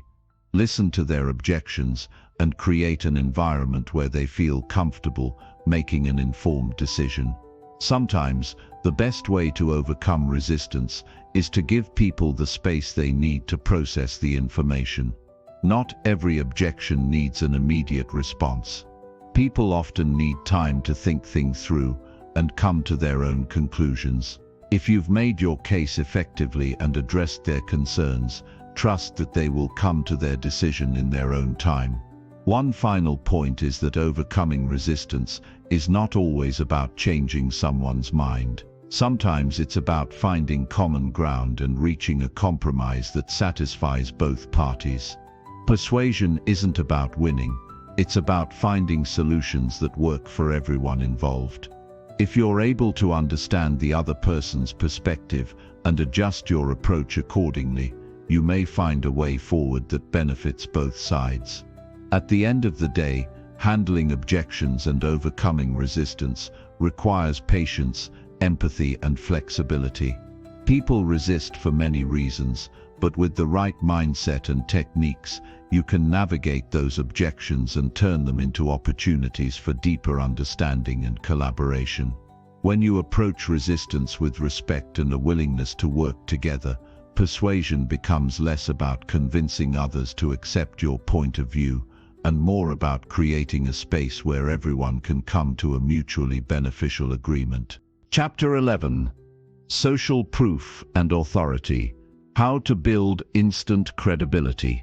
When we think about the decisions we make every day, whether it's choosing a restaurant, picking a product, or even deciding on a course of action, we tend to rely on cues from those around us. It's in our nature as humans to look for signals from others that we are making the right choice. This is where the concepts of social proof and authority come into play.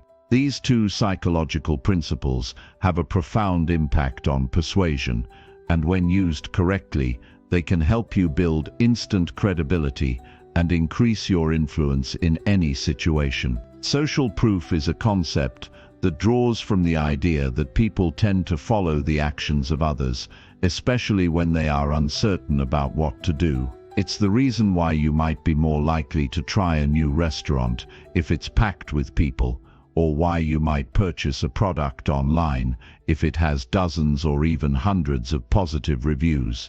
At its core, social proof works because we trust the decisions of others, particularly those who we perceive as similar to us or who we view as knowledgeable. It's not just about blindly following the crowd, though. It's about a deep psychological instinct that when we see others making a decision, it provides a sense of validation that we're making the right choice.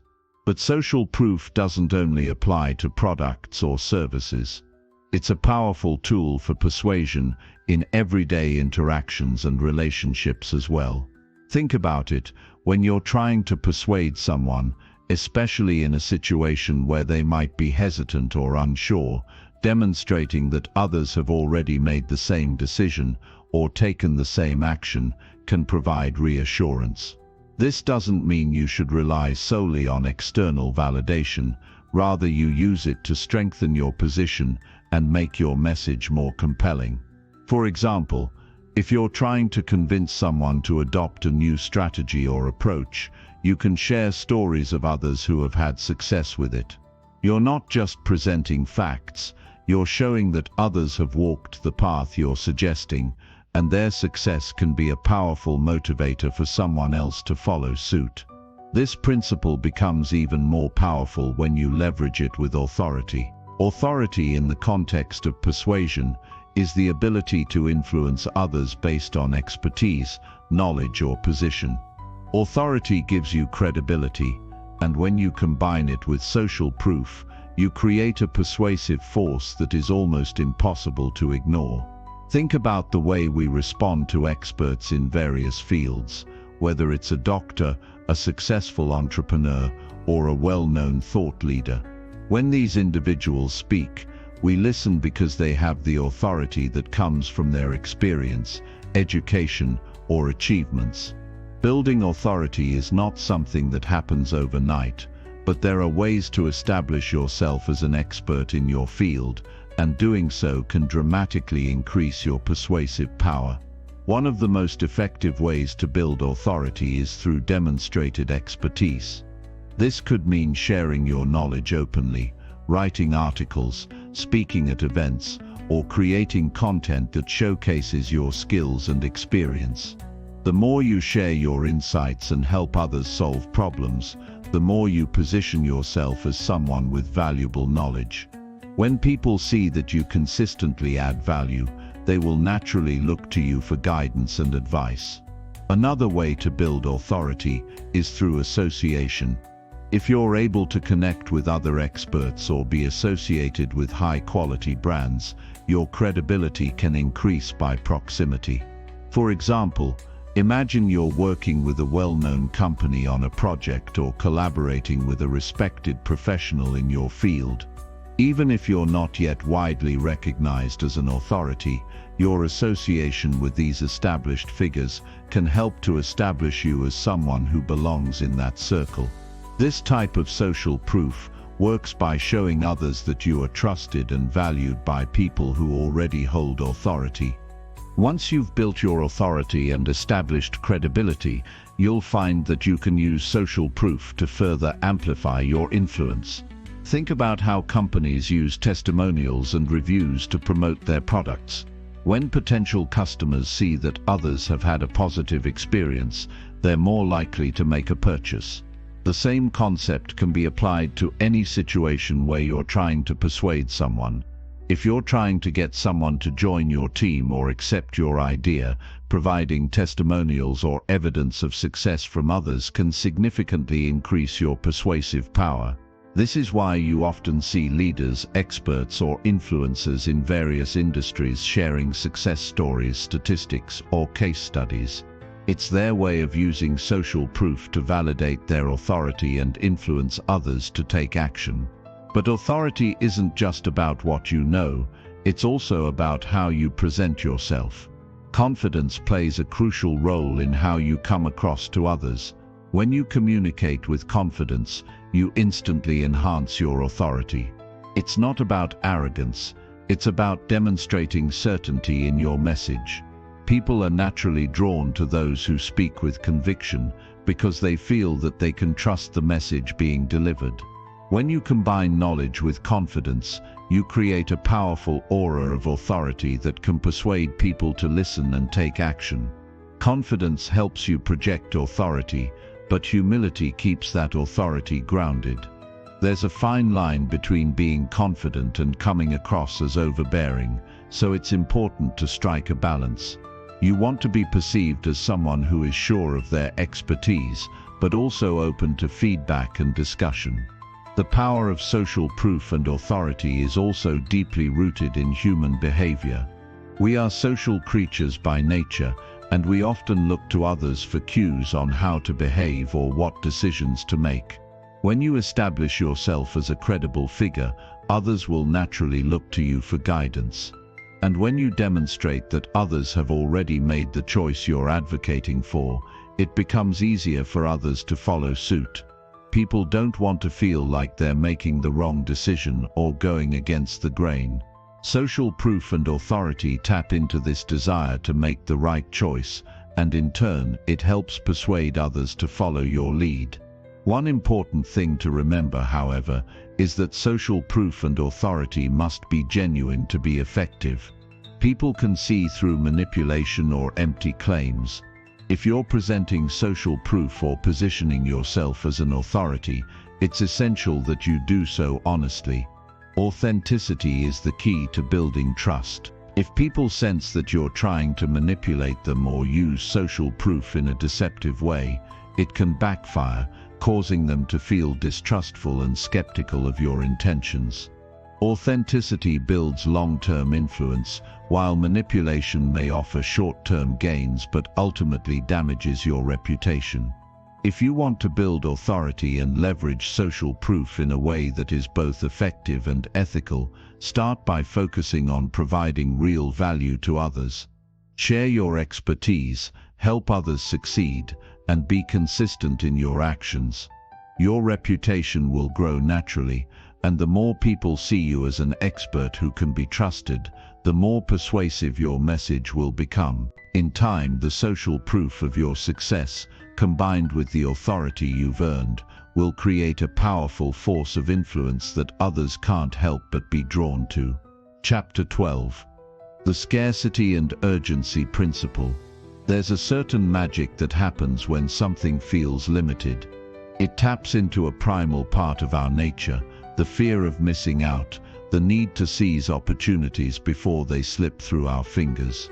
This is the essence of the scarcity and urgency principle, two of the most powerful tools in persuasion. When used properly, they can create a sense of importance and drive action. Understanding how scarcity and urgency work and how to apply them effectively can transform the way you influence others and motivate them to take the steps you want them to. Scarcity in its simplest form is the idea that something is in limited supply. We've all experienced it, the limited time offer, the only a few left in stock, or the exclusive access that makes us feel like we need to act now before the opportunity disappears. The reason scarcity works so well is deeply ingrained in our evolutionary psychology.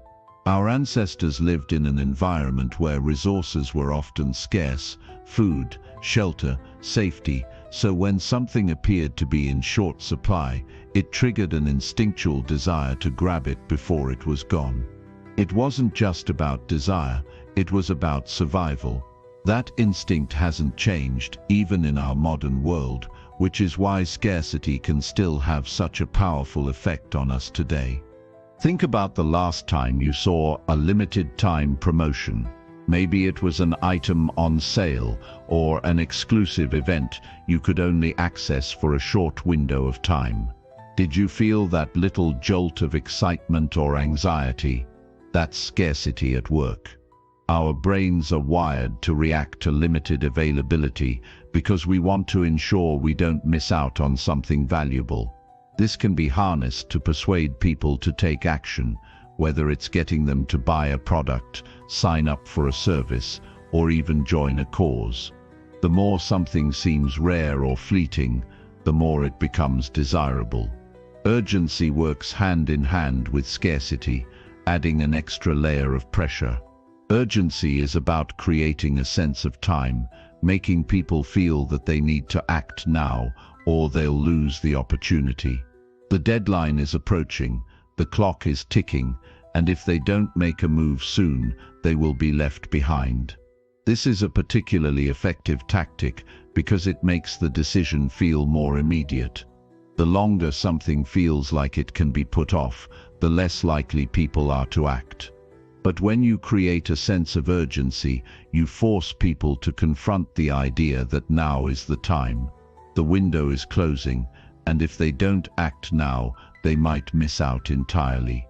The scarcity principle often appears in sales and marketing, but its influence extends far beyond that. Think about how social events work, how invitations can sometimes feel like an exclusive privilege.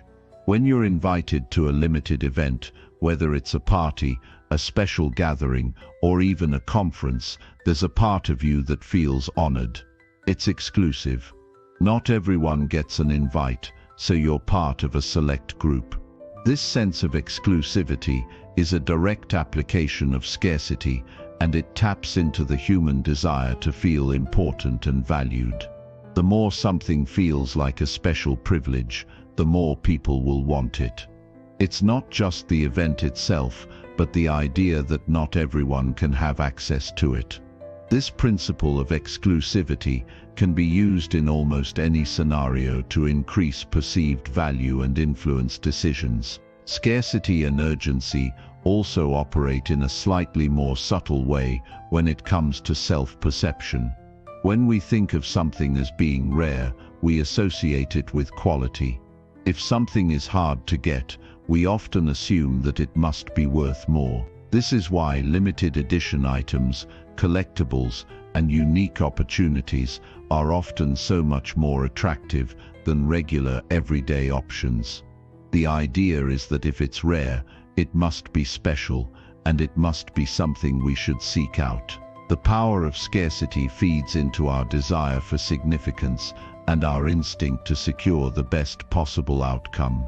This can be applied to personal achievements as well. The more you present something as rare or valuable, whether it's an opportunity to work with you, join your team, or experience something new, the more you can boost its appeal.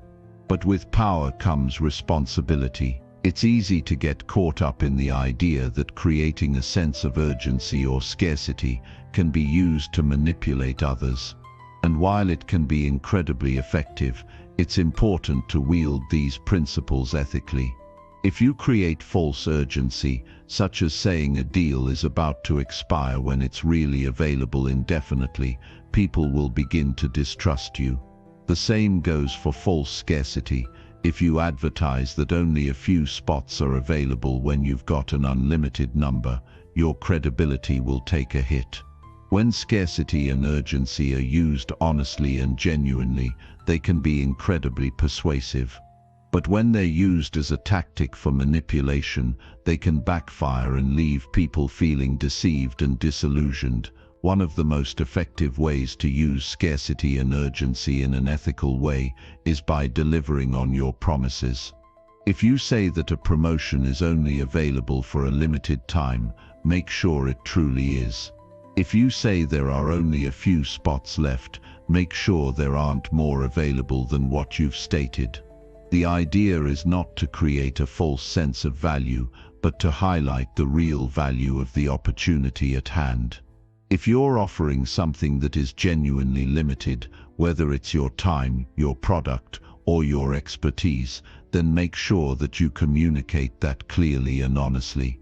This not only boosts your influence, but helps to build long-term trust and credibility. Scarcity and urgency are also incredibly effective when you're trying to motivate people to act in their own best interest. Sometimes, people hesitate to take action because they feel that they have all the time in the world, or that they can always come back to something later. But the truth is, life doesn't wait. Time moves quickly, and opportunities often slip away before we realize they've passed us by. When you create urgency around a decision, you remind people that now is the time to act before they miss out on something that could change their lives for the better. This is especially true when it comes to personal growth or important decisions that can impact their future.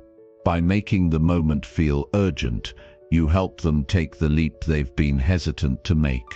In conclusion, scarcity and urgency are powerful principles of persuasion because they tap into our basic instincts and desires.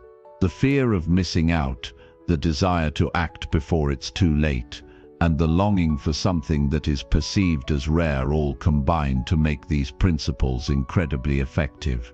When used ethically and genuinely, scarcity and urgency can not only drive action, but also build trust and credibility.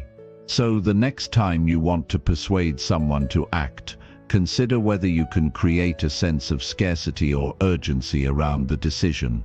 It's not about manipulating the other person, it's about helping them realize that now is the moment to take action before the opportunity passes them by. Chapter 13: The Psychology of Negotiation. Negotiation isn't just about haggling over prices or securing deals. It's about understanding human nature, communication, and the delicate art of persuasion. It's about creating a situation where both parties walk away feeling like they've gained something, even if it's not exactly what they expected when they first started. Whether you're negotiating a business deal, trying to make a change in your workplace, or even simply persuading a friend to go with your idea for the weekend, negotiation skills are something that can be refined and applied to almost every aspect of life. In fact, the psychology behind negotiation is often more important than the hard facts, numbers, or strategies you bring to the table. At the heart of negotiation is the understanding that people are driven by both rational and emotional factors. On the surface, you may think a negotiation is all about the numbers or terms, things like price, time, or deliverables. But the truth is, people's decisions are often guided by their emotions just as much as, if not more than, by their logic. Recognizing this dynamic is the first step toward mastering the psychology of negotiation. While logical reasoning plays a role, understanding emotions and human behavior is often the key to getting the outcome you want. How a person feels during a negotiation will largely influence whether or not they agree to your terms. One of the most important psychological principles in negotiation is the idea of value perception. This refers to how people perceive the value of something, not just in terms of its price, but also in terms of how it makes them feel. People are more likely to agree to terms that they feel give them more value than they initially expected. This is why negotiations aren't just about presenting facts, it's about framing those facts in a way that makes the other party see them as more valuable. If you want to get someone to agree to your terms, it's important to show them how those terms benefit them, not just what they cost or what they require.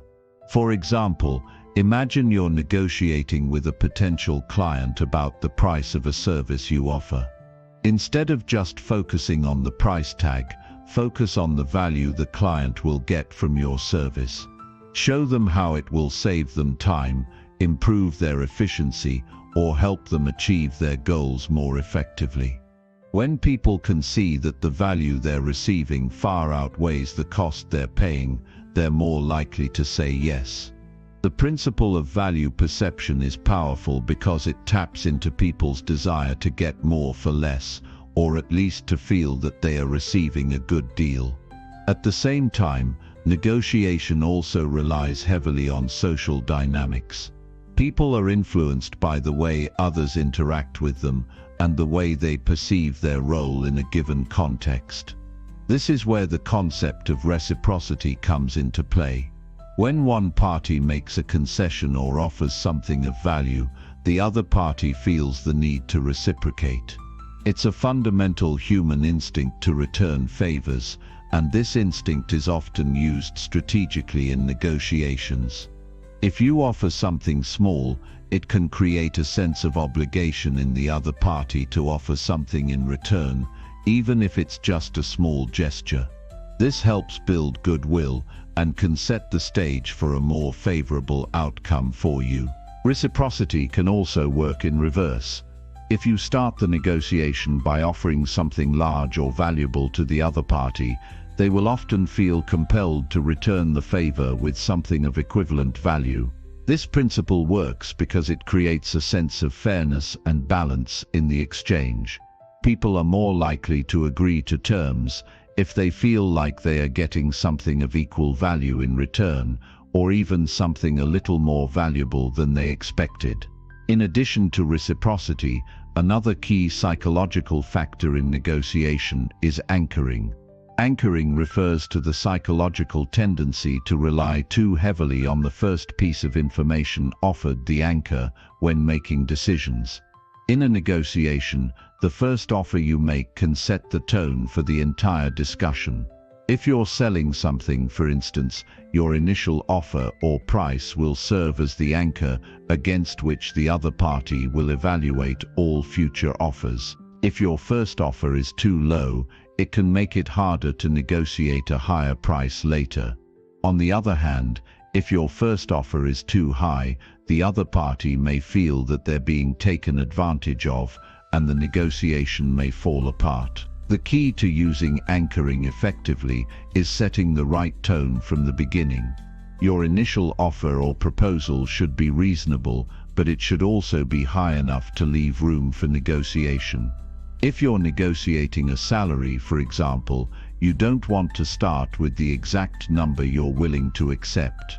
Instead, aim for an offer that's slightly higher than what you hope to achieve. This gives you room to make concessions and still land within your target range. At the same time, make sure your offer doesn't seem unrealistic or out of touch with what the other party might expect. The right anchor sets a psychological frame that makes it easier for both sides to agree to terms. Framing is another psychological tool that plays a significant role in negotiation.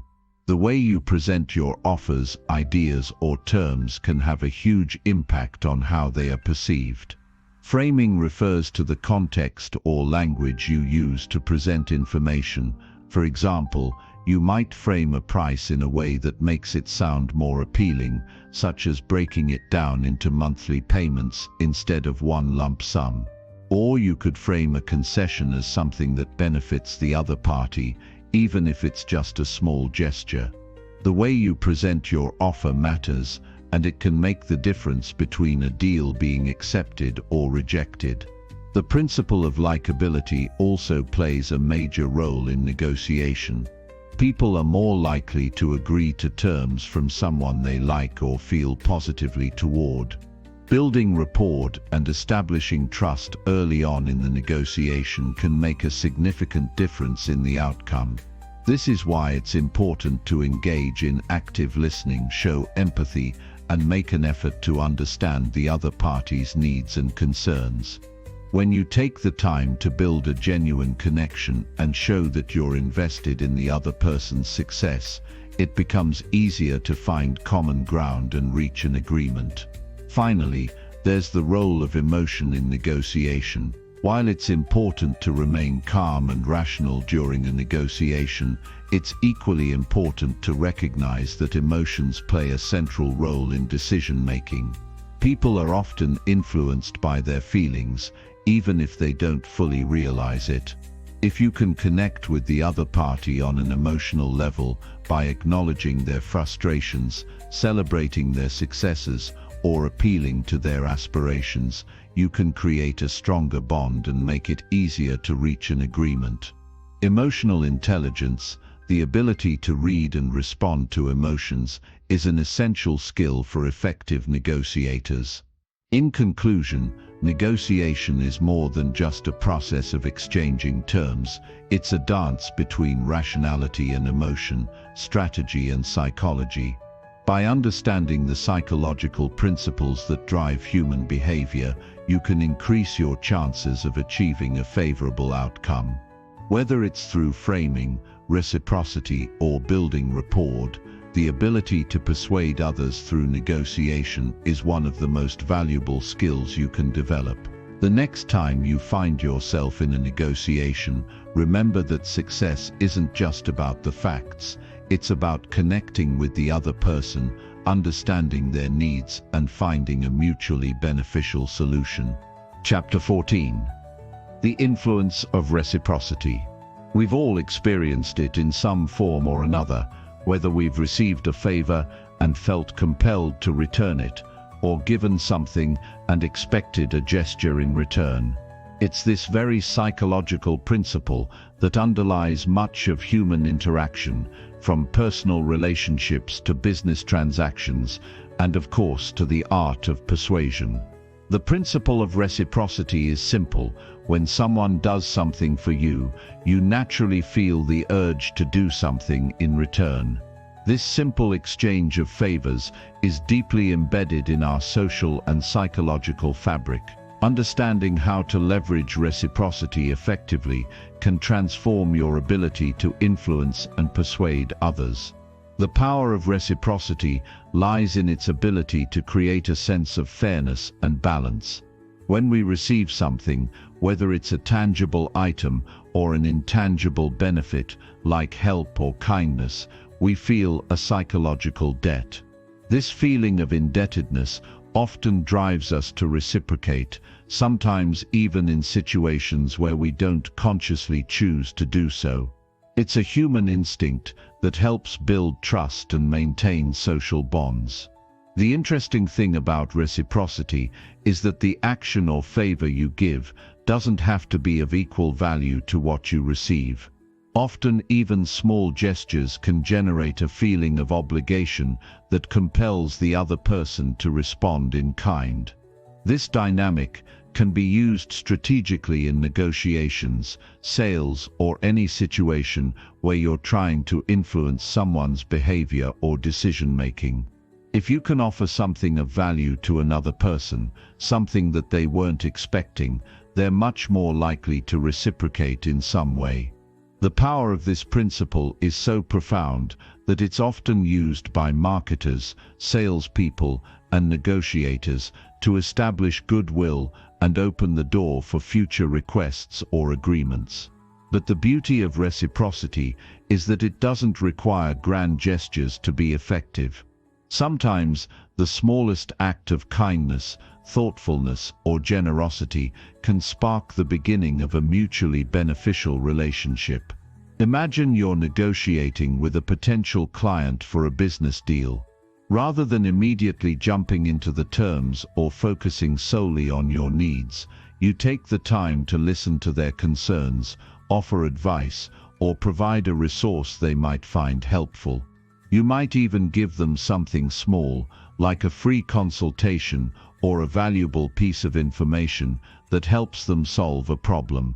In doing so, you're creating a sense of goodwill, and this can open the door for them to reciprocate, whether it's through agreeing to your terms or finding ways to help you in return. This simple act of giving, without expecting anything in return, can set the stage for a much more favorable outcome in the long run.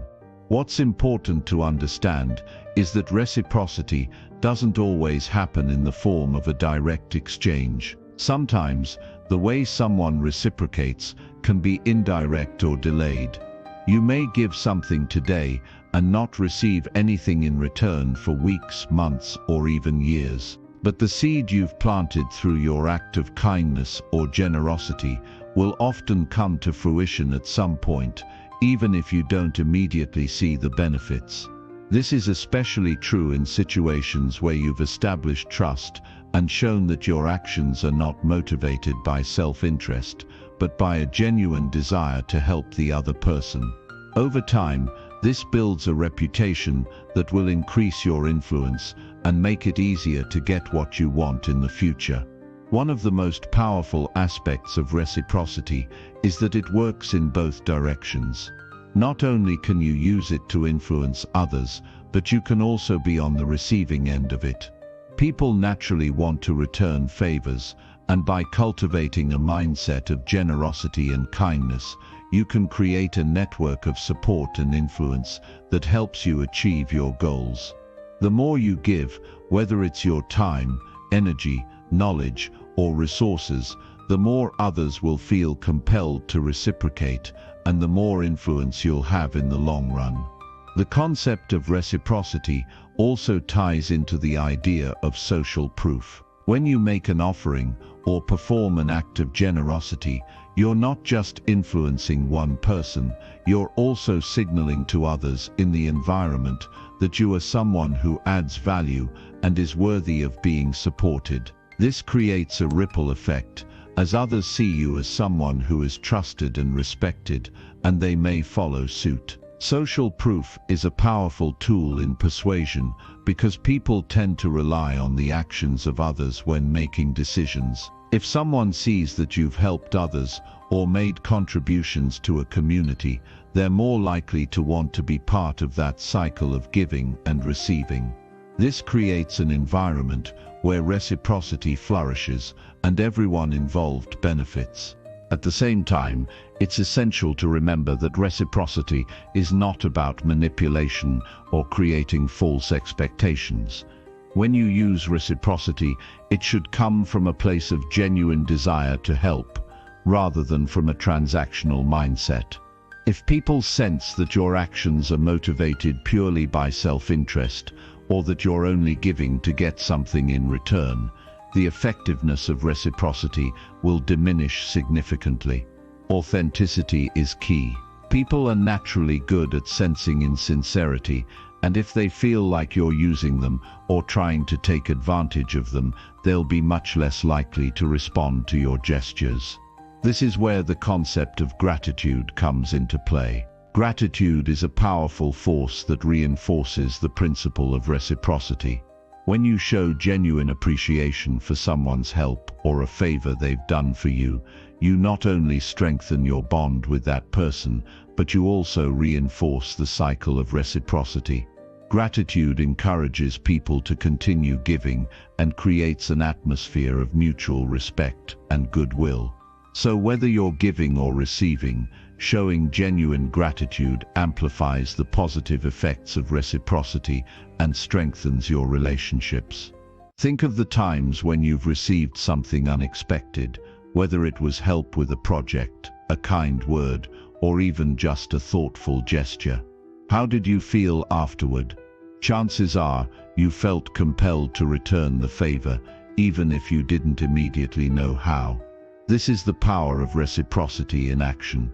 It's not just about exchanging favors in the moment, but about building relationships and creating a cycle of support that lasts over time. This is how influence grows, not through manipulation, but through consistent, genuine actions that benefit everyone involved. In the end, the influence of reciprocity is all about creating a positive feedback loop. When you give without expectation, others feel the urge to give in return, and this sets the stage for long-term, mutually beneficial relationships. Whether you're negotiating, building a business, or strengthening personal relationships, understanding and leveraging the power of reciprocity can make a world of difference. It's one of the most powerful tools in your arsenal, but only if it's used authentically, with a genuine desire to build trust, offer value, and create a positive impact for all parties involved. Chapter 15. The Power of Confidence and Certainty. It's like an invisible force that draws people to you, making them listen to what you say, trust your judgment, and believe in your actions. Confidence doesn't need to be loud, nor does it have to be arrogant. In fact, the most powerful kind of confidence often comes in a calm, composed, and self-assured form. When you have confidence, you not only believe in yourself, but you also exude that belief, creating a ripple effect that influences those around you. Confidence has a magnetic quality that can help you achieve things you may have once thought were beyond your reach. But confidence is not something you're born with, it's something that is built. It's a skill that can be cultivated and strengthened over time, and it starts with the mindset you hold about yourself and your abilities. The first step toward building confidence is believing that you are capable of achieving your goals, no matter how big or small. This belief is the foundation of all confidence. Without it, there will always be doubt, hesitation, and insecurity holding you back. It's the certainty in yourself, in your knowledge, in your skills, and in your potential that allows you to step forward into opportunities and challenges without fear of failure. The truth is, we all experience moments of doubt. Confidence doesn't mean that you'll never feel insecure, unsure, or uncertain. Rather, it's about how you handle those moments. A confident person doesn't eliminate self-doubt completely. They learn to manage it. They acknowledge the fear, but don't let it control their decisions. They understand that doubt is a normal part of growth, and instead of avoiding it, they use it as fuel to push forward, knowing that they can overcome whatever challenges lie ahead. One of the most powerful tools for building confidence is taking action, even when you don't feel ready. Confidence is not something that's given to you, it's something you earn through consistent effort and courage. Every time you take action, you build a little more trust in yourself. You prove to yourself that you're capable. The more actions you take, the more your confidence grows. And while the first steps may feel uncomfortable or intimidating, each one brings you closer to the person you want to become. This doesn't mean you should act impulsively or without thought. Confidence is about making decisions with clarity and certainty, even if those decisions come with risk. A confident person doesn't shy away from taking calculated risks because they trust their ability to navigate through them. They know that failure is not the end, but rather a lesson, a step in the process of learning and growing. And it's through this mindset that confidence begins to flourish, when you embrace challenges as opportunities for growth, not as obstacles to avoid. One of the key aspects of confidence is the ability to make decisions quickly and stick to them. Indecision is the enemy of confidence. When you waver, when you second-guess yourself or overthink your options, you rob yourself of the certainty needed to move forward. Confident people make decisions with clarity, even if they don't have all the information. They understand that waiting for perfect conditions or perfect knowledge will only delay their progress. Instead, they trust themselves enough to make a decision and adjust as they go. The act of making a decision and then committing to it is what builds confidence. It's a muscle that strengthens the more you use it. Another powerful aspect of confidence is the ability to believe in your worth. Too often, people doubt their value and hesitate to claim what they deserve.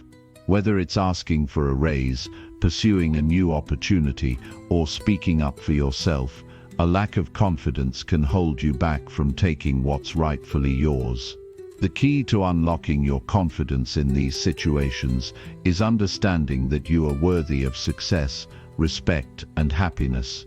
No one can give you that worth. It's something you have to claim for yourself, and when you step into that power, when you truly believe that you deserve the best, others will begin to see you in the same light. A huge part of confidence is also having the ability to trust in your abilities, your skills, and your intuition. When you trust yourself, you trust your decisions and actions. You stop looking for external validation, and instead you learn to validate yourself. Confidence isn't about being perfect, it's about being comfortable with who you are and embracing your flaws as part of your unique journey. Perfectionism can be a major barrier to confidence because it holds you to an unrealistic standard. When you let go of the need to be perfect, you allow yourself the freedom to be imperfectly confident.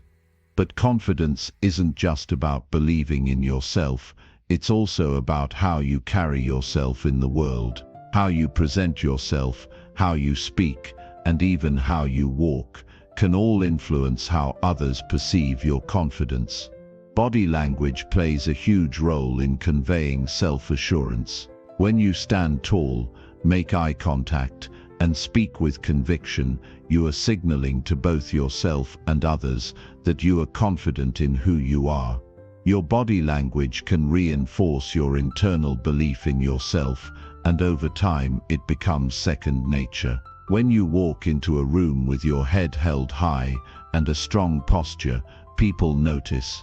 They feel your confidence even before you say a word. But confidence also means being comfortable in your own skin. It's about accepting yourself as you are, imperfections and all. Too often people try to project an image of perfection or try to be someone they're not in an attempt to gain approval. But true confidence comes from authenticity. When you are authentic and comfortable being yourself, you don't need to seek validation from others. You're already enough. People are naturally drawn to authenticity. When you speak with certainty, knowing who you are and what you stand for, others respect that. They trust it, and most importantly, they believe in it. At the same time, confidence requires vulnerability. It's about being willing to show up as yourself without hiding behind a mask. Vulnerability isn't a weakness, it's a strength. When you allow yourself to be open and real with others, you create deeper connections and build trust. It takes confidence to be vulnerable because it means putting yourself out there, knowing that there may be risk involved. But it's in those moments of vulnerability that true connection happens. It's in those moments that people see you not just as someone who's confident, but as someone who's real, relatable, and human. In every aspect of life, whether in your personal relationships, your career, or your daily activities, confidence opens doors. It enables you to take risks, pursue opportunities, and face challenges head-on. It allows you to speak your truth and pursue your goals without hesitation. But the most important thing to remember is that confidence isn't about being perfect. It's about trusting yourself, embracing your uniqueness, and continuing to take action, no matter what obstacles come your way. The more you practice confidence, the more it becomes a natural part of who you are. And with that confidence comes a kind of certainty in yourself, in your decisions, and in your future. This certainty is what propels you forward, making you unstoppable on your journey to success. Chapter 16. Persuading in Business and Sales. In business, the ability to persuade is more than just a useful skill, it's essential. Whether you're trying to land a client, negotiate a deal, or convince a colleague of the value of your idea, persuasion plays a central role in every aspect of business. But persuasion in the business world isn't about manipulation or using clever tactics to get your way. It's about building trust, offering value, and creating connections that benefit everyone involved. It's about understanding the needs of others and aligning your goals with those needs in a way that fosters mutual success.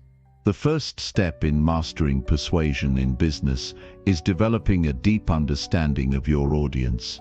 It doesn't matter how great your product or service is. If you don't understand what your audience truly wants or needs, your pitch will fall flat. This doesn't just apply to customers. It applies to anyone you are trying to influence, from investors to team members. You have to listen more than you speak. By paying close attention to their concerns, desires, and pain points, you gain valuable insight into how you can best serve them. The most successful persuaders don't push their ideas onto others. They make their ideas irresistible by framing them in a way that speaks directly to the other person's motivations and goals. Effective persuasion starts with empathy. Empathy isn't just about being kind or understanding. It's about genuinely seeing the world from someone else's perspective. When you understand the other person's challenges, desires, and priorities, you can tailor your message to meet those needs. It's the foundation of building rapport, and without rapport, persuasion becomes far more difficult. People buy from people they trust, and empathy is a key ingredient in building that trust. It allows you to create a connection, which in turn makes it easier to influence their decisions. When you're trying to persuade in business, remember that facts alone rarely drive decisions. While data and logic are important, most decisions are still emotionally driven. People don't just buy products, they buy into ideas, feelings, and possibilities. They buy because they believe in what something can do for them or how it can make their lives better. This is where the art of storytelling becomes incredibly powerful. Storytelling allows you to frame your product or idea in a way that resonates on a deeper emotional level. Instead of simply stating the benefits of your product, you tell a story that highlights how it solves a problem, makes life easier, or improves the situation of your client or customer. By painting a vivid picture, you engage both the emotional and rational sides of the brain, making your pitch much more compelling. But effective persuasion in business isn't just about what you say, it's also about how you say it. The language you use can have a profound impact on how your message is received. Words have power. The tone, the pacing, and the phrasing of your message all affect the way your audience interprets your ideas. Persuasive language is clear, confident, and positive. It's about framing your offer in a way that makes it feel urgent, necessary, and irresistible. When you speak with conviction, others are more likely to believe in what you're offering. They will see you as an authority, and that authority increases your persuasive power. However, persuasion in business isn't just about what you say in a presentation or during a pitch. It's about how you carry yourself at all times. Confidence is contagious. When you are confident in your ideas, people naturally become more inclined to listen to you. If you stand tall, make eye contact, and speak with conviction, you signal to others that you are someone who can be trusted, someone who knows what they're talking about. In business, a strong presence can be just as persuasive as a well-crafted argument. People are more likely to be influenced by someone who appears sure of themselves, someone who exudes competence and authority. The ability to adapt your message to different audiences is another crucial component of persuasion in business. What works in one situation might not work in another, and being able to read the room and adjust your approach accordingly can make all the difference. In some cases, you might need to appeal to someone's emotions, while in others, logic and facts might be more important. Some people might respond better to a casual conversational approach, while others might prefer a more formal, direct style. The key is flexibility, being able to recognize the needs of the audience and adjust your delivery to meet those needs. This is where emotional intelligence comes into play.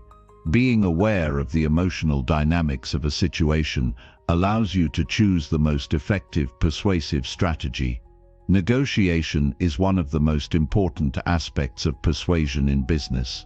In any negotiation, there are often two sides with competing interests. The goal is to find a solution that satisfies both parties, and this requires skillful persuasion. In a negotiation, it's important to start by building rapport and finding common ground. When both parties feel understood and respected, the negotiation process becomes much smoother. From there you can present your ideas in a way that appeals to the other person's interests. Persuasion in negotiation isn't about forcing someone to agree with you, it's about finding a win-win situation where both sides feel like they've gained something valuable. One of the key tactics in business persuasion is demonstrating value. You can be as persuasive as you like, but if the value isn't clear, your audience won't buy in. Value isn't just about price, it's about the long-term benefits of what you're offering. In a business context, showing value means making it clear how your product or service will improve the other person's situation. This can be done by showcasing testimonials, sharing case studies, or demonstrating how your offering has worked for others in similar situations. The more you can show how your idea or solution has worked for others, the more persuasive it becomes. In sales, persuasion is often about timing. You need to be able to read when the time is right to make an offer. Timing is about knowing when to push and when to pull back, when to offer more information, and when to let the other person take the lead. Pushing too hard too quickly can turn someone off, while being too passive can cause you to lose the sale. Learning the delicate art of timing in persuasion is one of the most valuable skills you can develop. It's about being attuned to the other person's needs and adjusting your approach accordingly. It's also important to remember that persuasion in business isn't a one-time event, it's an ongoing process. Persuasion is about building relationships, not simply closing deals. The most successful business people don't just focus on making a sale, they focus on creating long-term partnerships. They build trust, they provide value over time, and they ensure that their customers or clients feel supported long after the deal has been closed. This long-term approach to persuasion fosters loyalty, encourages repeat business, and leads to even greater opportunities down the road. Ultimately, persuasion in business is about understanding that you're not just selling a product or service, you're selling a solution. You're offering something that helps others achieve their goals or overcome their challenges. The more you can frame your offerings in terms of the value they provide, the more persuasive you'll be. People don't buy because they need a product. They buy because they need what the product can do for them. When you focus on the solution, you move from being a seller to being a trusted advisor. And when you become a trusted advisor, persuasion becomes a natural, effortless part of your business interactions. In the end, persuasion in business is about alignment. It's about finding the common ground between what you want and what the other person needs. When you align your goals with the goals of your audience, persuasion becomes a natural process of collaboration rather than manipulation. This mindset shift transforms the way you approach business, making persuasion not only more effective, but also more ethical and sustainable in the long run. Through empathy, understanding, and a genuine commitment to helping others succeed, you can become a master persuader in the world of business. Chapter 17: Persuasion in Relationships and Social Life. Persuasion is often seen as a tool used to convince others to take a specific action or adopt a particular point of view. While this is certainly one way to think about persuasion, there's a deeper and more profound role that persuasion plays in our lives, especially within the context of our relationships and social interactions. Whether we're influencing our partners, friends, family, or colleagues, the way we persuade is often tied to how we understand and connect with others on a personal level.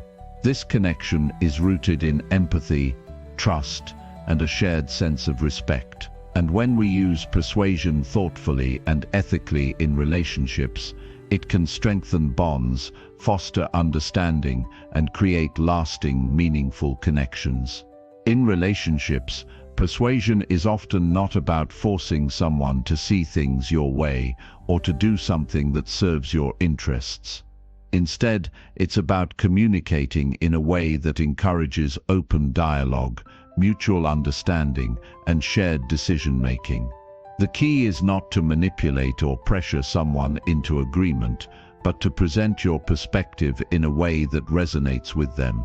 This requires an understanding of where they are coming from, what their values, goals, and concerns are, and then framing your thoughts or suggestions in a way that aligns with those.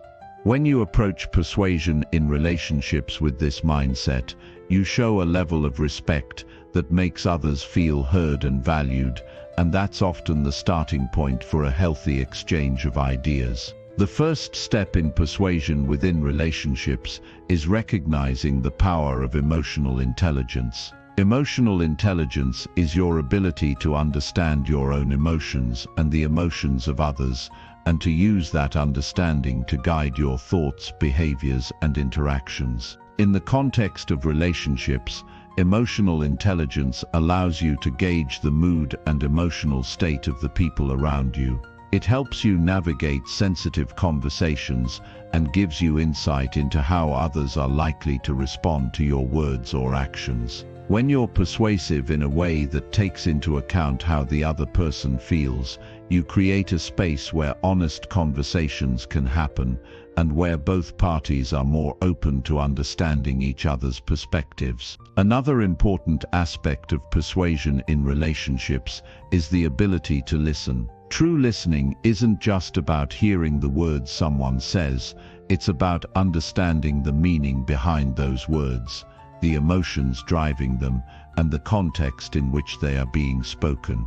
Active listening is a powerful tool in persuasion because it allows you to gather crucial information about the other person's thoughts, feelings, and needs. When you listen attentively, you show that you value the other person's point of view, and this helps to create an atmosphere of trust and openness. Trust is the foundation of any healthy relationship, and when people feel that they are being truly heard, they are far more likely to trust you and be persuaded by what you have to say. In social life, persuasion isn't always about deep or life-changing discussions. Sometimes it's about the small, everyday interactions we have with those around us, convincing a friend to try a new restaurant, persuading a colleague to support an idea, or even influencing a group decision. Even in these seemingly insignificant moments, the principles of persuasion play a key role. The way you present an idea,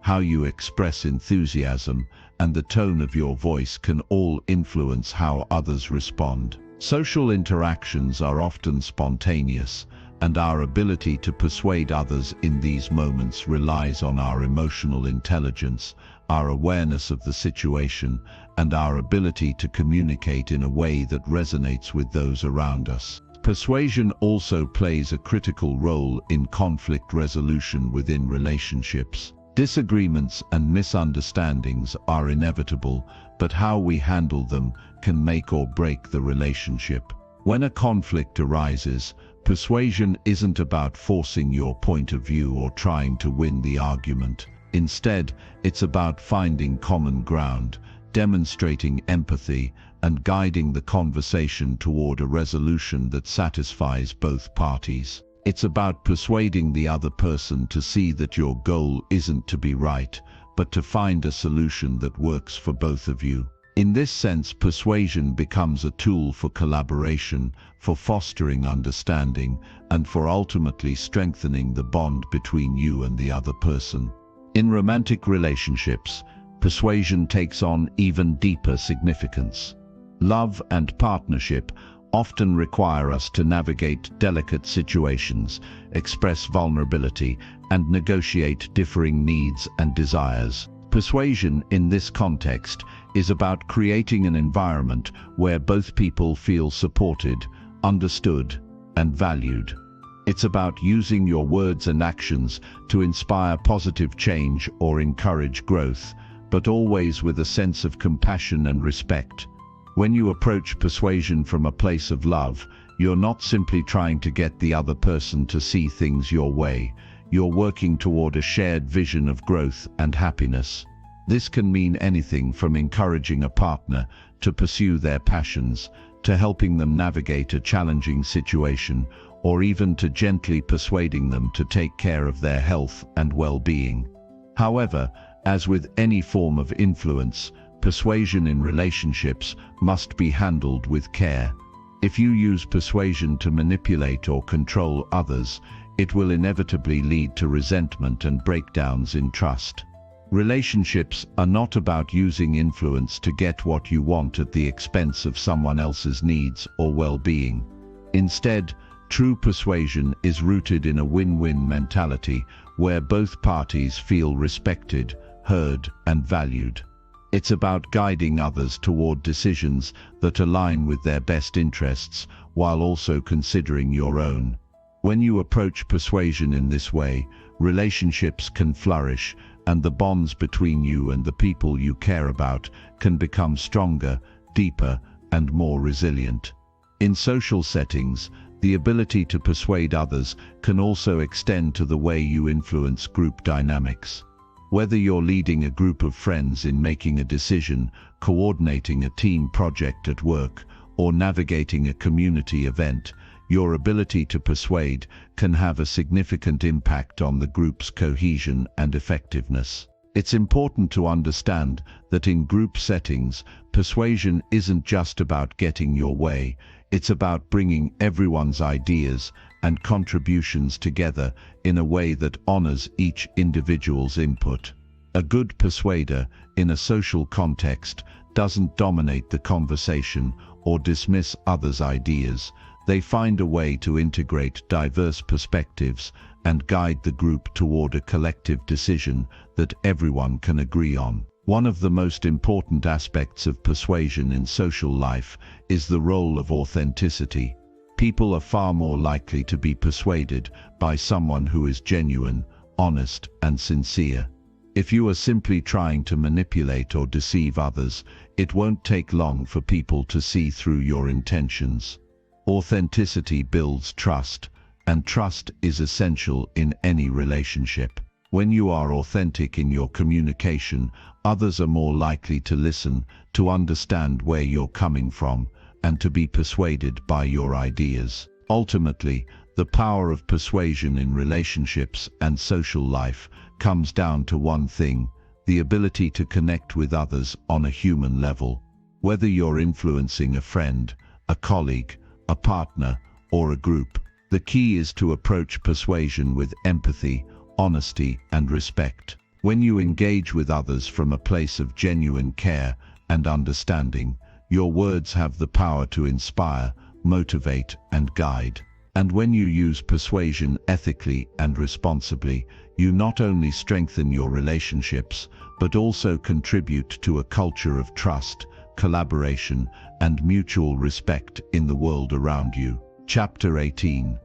Persuasion in Leadership and Public Speaking. As a leader, the ability to persuade isn't just an asset, it's essential. In fact, leadership and persuasion go hand in hand. A true leader must be able to inspire, motivate, and guide others toward a shared vision. This requires an understanding of how to influence others, not through force or manipulation, but through the power of words, actions, and ideas. Whether you're leading a team, addressing a group, or navigating a complex organizational challenge, the art of persuasion is what will allow you to move people in a meaningful way. Leadership isn't about commanding others to follow you, it's about showing them where to go and making them want to follow you. At the heart of persuasive leadership is the ability to connect with people. Effective leaders know that they must first win the trust and respect of those they lead. Without trust, no amount of persuasion will work. But trust isn't something that can be demanded. It's earned over time through consistency, integrity, and transparency. When you act in alignment with your values, when you show others that you have their best interests at heart, you begin to build trust. Trust is the foundation upon which persuasive leadership is built. Once people trust you, they are far more likely to listen to your ideas, follow your guidance, and ultimately act upon your vision. The most persuasive leaders are those who lead by example. Words without actions are hollow. People are far more likely to be persuaded by what you do than by what you say. If you want your team to be motivated, show them what motivation looks like. If you want them to take initiative, demonstrate the kind of initiative you expect from them. People are incredibly perceptive. They notice when a leader is genuinely committed to the cause, when their actions align with their words. Leading by example doesn't just inspire others, it gives them a roadmap for how to act. It provides a clear demonstration of the behaviors, attitudes and values that you want to instill in your team. By being the living embodiment of what you preach, you create a powerful persuasive force that influences others on a deep personal level. In addition to leading by example, persuasive leadership requires effective communication. Being a strong communicator doesn't mean simply talking a lot or sounding authoritative. It means being clear, concise and engaging. The best communicators are those who can take complex ideas and break them down into language that everyone can understand. They know how to listen actively, they understand the needs and concerns of their audience, and they adapt their message to resonate with those they're speaking to. Persuasive leaders are able to convey their ideas in a way that makes others feel heard, valued, and inspired to act. When you speak with clarity and conviction, people are more likely to follow your lead. They trust that you know what you're talking about, and they're more inclined to buy into your vision.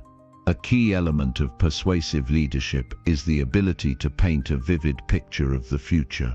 People follow leaders because they believe in the leader's vision.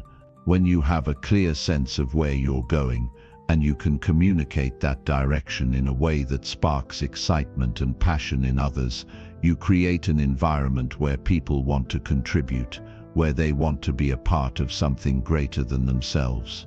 Great leaders are visionaries, and they understand the power of storytelling to bring their vision to life.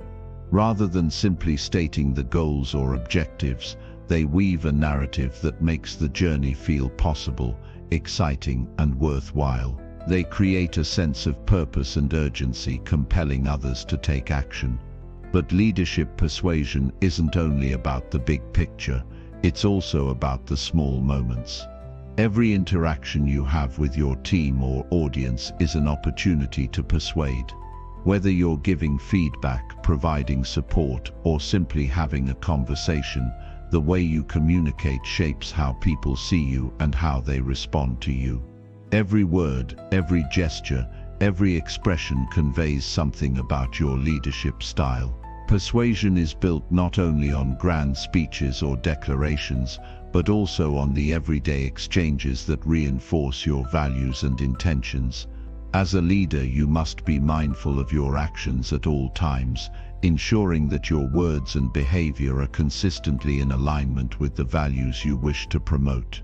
One of the most powerful tools in a leader's persuasive arsenal is emotional intelligence. The ability to understand, manage, and use emotions effectively is essential for building relationships, resolving conflicts, and motivating others. When you have high emotional intelligence, you can gauge the emotions of others and adjust your approach accordingly. You can recognize when someone is struggling, when they need encouragement, or when they're feeling inspired. Emotional intelligence allows you to connect with others on a deeper level, to understand their fears, frustrations, and motivations, and to communicate with them in a way that resonates. When people feel understood and supported, they're more likely to trust you and follow your lead. They're more likely to be persuaded by your ideas because they feel you genuinely care about their well-being. Of course, leadership and persuasion aren't just about making people feel good. They're also about making tough decisions and holding people accountable. While it's important to be empathetic and understanding, a persuasive leader also knows when to be firm and decisive. There will be times when you need to make difficult choices that not everyone will agree with. This is where the art of persuasion is truly tested. The best leaders don't shy away from difficult conversations. They address them head-on with honesty and transparency. They explain their decisions clearly, making sure to provide context and reasoning for their choices. Even when people disagree, they respect the leader for their clarity and conviction. Persuasive leadership is not about avoiding conflict. It's about navigating it with integrity and purpose. Public speaking, as a form of persuasion, shares many similarities with leadership. When you step onto a stage or stand in front of an audience, you are being asked to inspire, motivate, and move people with your words. The key to persuasive public speaking is much like the key to persuasive leadership. It's about connecting with your audience. The best speakers don't just talk at their audience, they engage with them.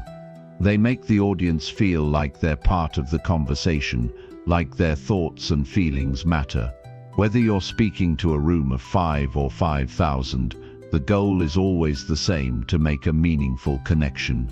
This means reading the room, responding to the energy of the audience, and adjusting your message to keep them engaged and inspired.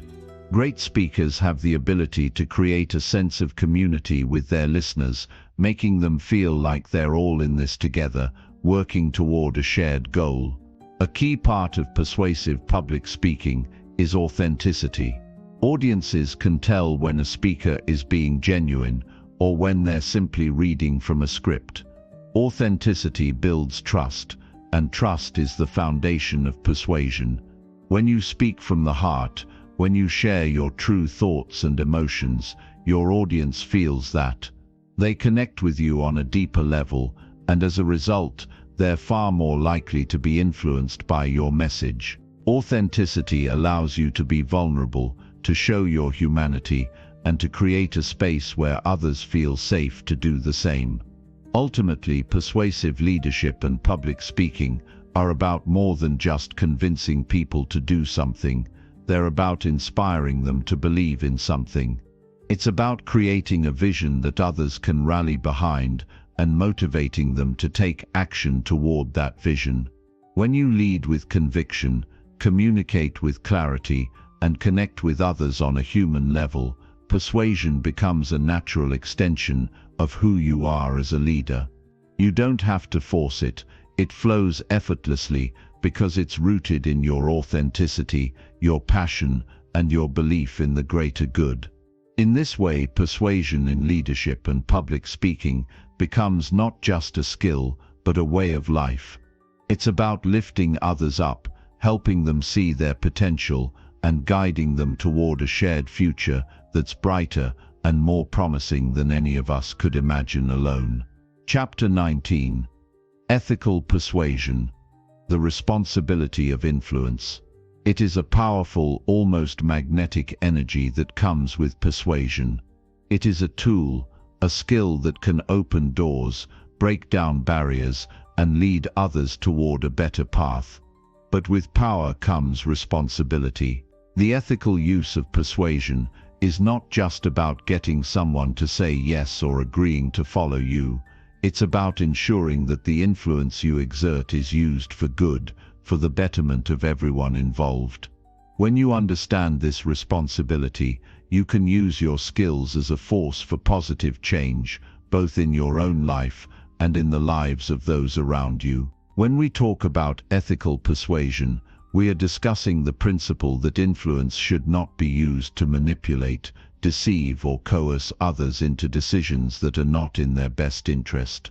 Manipulation thrives on deceit and exploitation, relying on controlling people's emotions and actions for personal gain, often without regard for the consequences. This is where the fine line between influence and manipulation is drawn. Ethical persuasion, on the other hand, respects others' autonomy. It recognizes that while you may present an idea or make a suggestion, the decision to act lies with the individual. You do not try to trick people or take advantage of their vulnerabilities. Instead, you give them the information, guidance, and encouragement they need to make informed decisions for themselves. One of the cornerstones of ethical persuasion is transparency. When you're transparent, you allow others to see exactly what is at stake without hiding any crucial information or distorting the facts. This doesn't mean you should bombard people with endless details, but it does mean being clear about your intentions. If you're selling a product or an idea, let the other person know what's in it for them and also what risks they might face. If you're asking someone to join you in a new venture or support a cause, make sure they know the full scope of the commitment, both the ups and the downs. Ethical persuasion always involves honesty about what you're offering and what is being asked of the other person. In addition to transparency, another key aspect of ethical persuasion is empathy. This means genuinely considering the perspective of the other person. It's about understanding their needs, desires, and concerns before making a persuasive appeal. Empathy allows you to connect with others on a human level, and when people feel that you truly understand them, they are much more likely to trust you. This trust is the foundation of ethical persuasion. If you're pushing an agenda without considering how it affects others, your influence may not be well received, and even if it is, it won't be sustainable in the long term. Persuasion, when used ethically, respects the values and beliefs of others. It's not about trying to change someone's fundamental nature or manipulate their beliefs to suit your needs. Instead, it's about finding common ground and building upon that foundation to guide them toward choices that align with their values. For instance, when working with a team, you don't simply push your ideas onto them because you hold a position of power. Instead, you seek to understand where they're coming from, what their motivations are, and how your shared goals can create a win-win situation for everyone. Persuasion becomes powerful not when you change someone's mind, but when you help them discover the best path forward based on their own values and priorities. Ethical persuasion also involves having integrity in every interaction. Integrity means acting in ways that are consistent with your principles, even when no one is watching.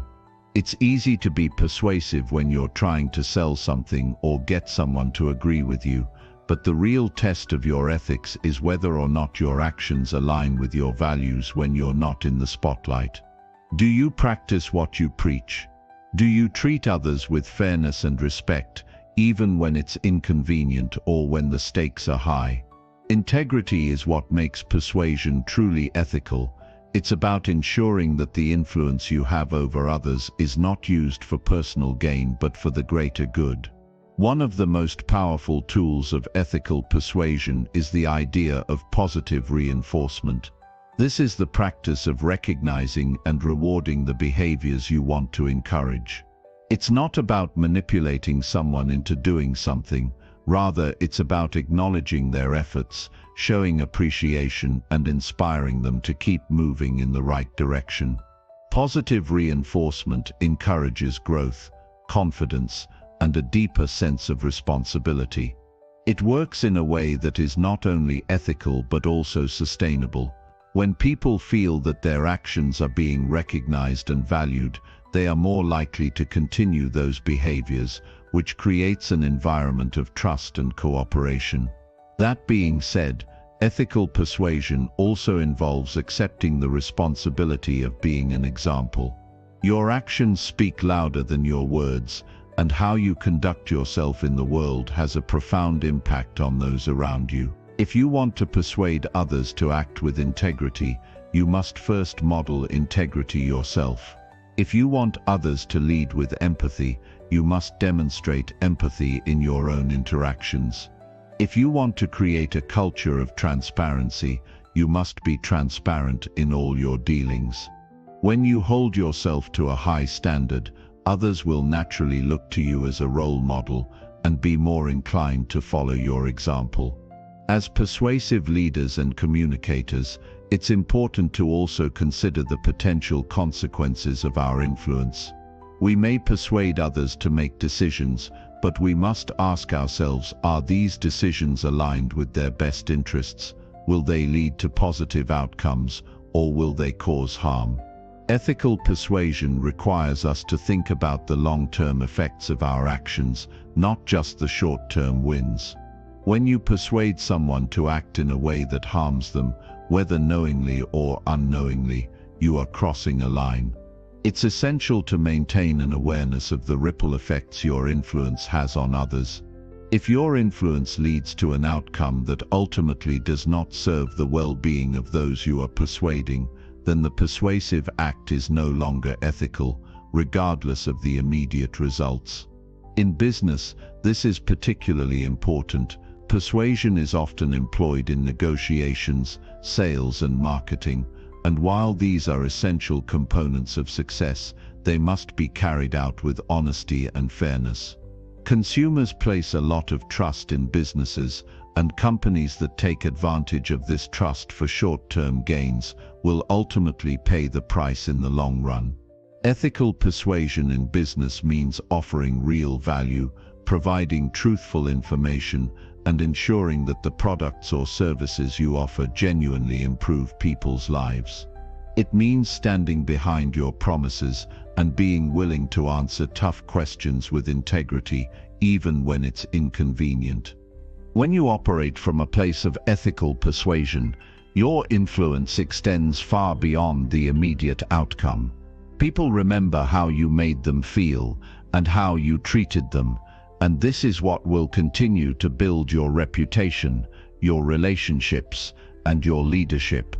People may forget what you said, but they will never forget how you made them feel. When you persuade from a place of ethical integrity, you build trust that lasts.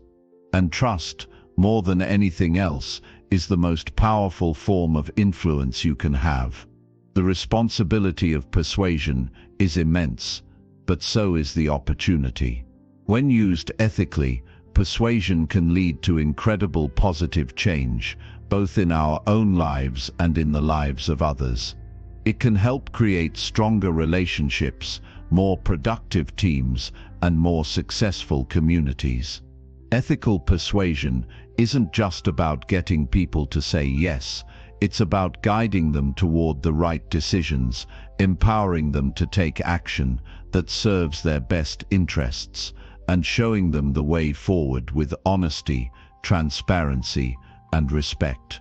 When you use persuasion in this way, you are not just influencing others, you are also shaping a world that is built on trust, integrity, and mutual respect. Chapter 20. Becoming a Master Persuader for Life. Becoming a Master Persuader for Life isn't about learning a set of techniques or tricks that you can apply when the moment calls for it. It's about cultivating a mindset that allows persuasion to flow naturally from who you are and how you interact with the world. This isn't a quick fix or a skill that can be turned on and off at will. It's something that takes time, reflection, and a deep commitment to understanding both yourself and others on a profound level. It's about truly embodying the principles of persuasion, so that when you speak, your words are infused with authenticity, conviction, and a deep sense of empathy. To become a master persuader, you first have to develop a deep understanding of your own values, beliefs, and desires. You need to be in tune with what drives you, what motivates you, and what you truly stand for. When you're clear on who you are and what you want, your words will be grounded in that authenticity. There's a quiet confidence that comes from knowing exactly what you believe and why, and this confidence is magnetic. People are naturally drawn to individuals who are unwavering in their convictions, not because they're forceful, but because they exude an inner strength that comes from being aligned with their own truth. This clarity doesn't just apply to your own beliefs, however. It's also essential when it comes to understanding the people you are persuading. The more you understand the needs, desires, and motivations of others, the more effectively you can communicate with them in a way that resonates. Persuasion is not about manipulating others into doing what you want. It's about finding common ground, framing your message in a way that speaks to their values, and guiding them toward a decision that benefits both of you. The best persuaders are those who are able to listen deeply and empathize with others, putting themselves in the other person's shoes and approaching conversations with an open mind. One of the most powerful aspects of persuasion is the ability to inspire others to see the world through a different lens. When you have a deep understanding of a particular idea, concept, or vision, your passion for it becomes contagious. You don't need to argue or force someone to adopt your point of view. Instead, you paint a picture that's so compelling and vivid that the other person can't help but be drawn in. You inspire them to take action because they now see the possibility of something greater. When persuasion comes from a place of inspiration rather than manipulation, it has a far more lasting and positive impact. Being a master persuader also requires a level of emotional intelligence. It's about recognizing the emotional triggers that motivate people, understanding when to press forward and when to take a step back, and knowing how to adjust your approach based on the person you're engaging with. Emotions are incredibly powerful drivers of behavior, and the more attuned you are to the emotions of others, the more effectively you can guide them toward the outcome you're seeking. However, this doesn't mean using emotions to manipulate or exploit. It means understanding the emotional landscape of a conversation so that you can communicate in a way that acknowledges the other person's feelings, fears, and desires. At the heart of being a master persuader is the ability to build trust. Trust is the foundation upon which every persuasive interaction is built.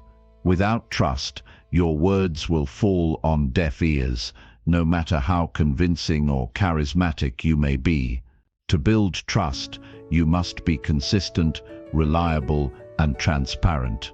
You must follow through on your promises and act with integrity in every interaction.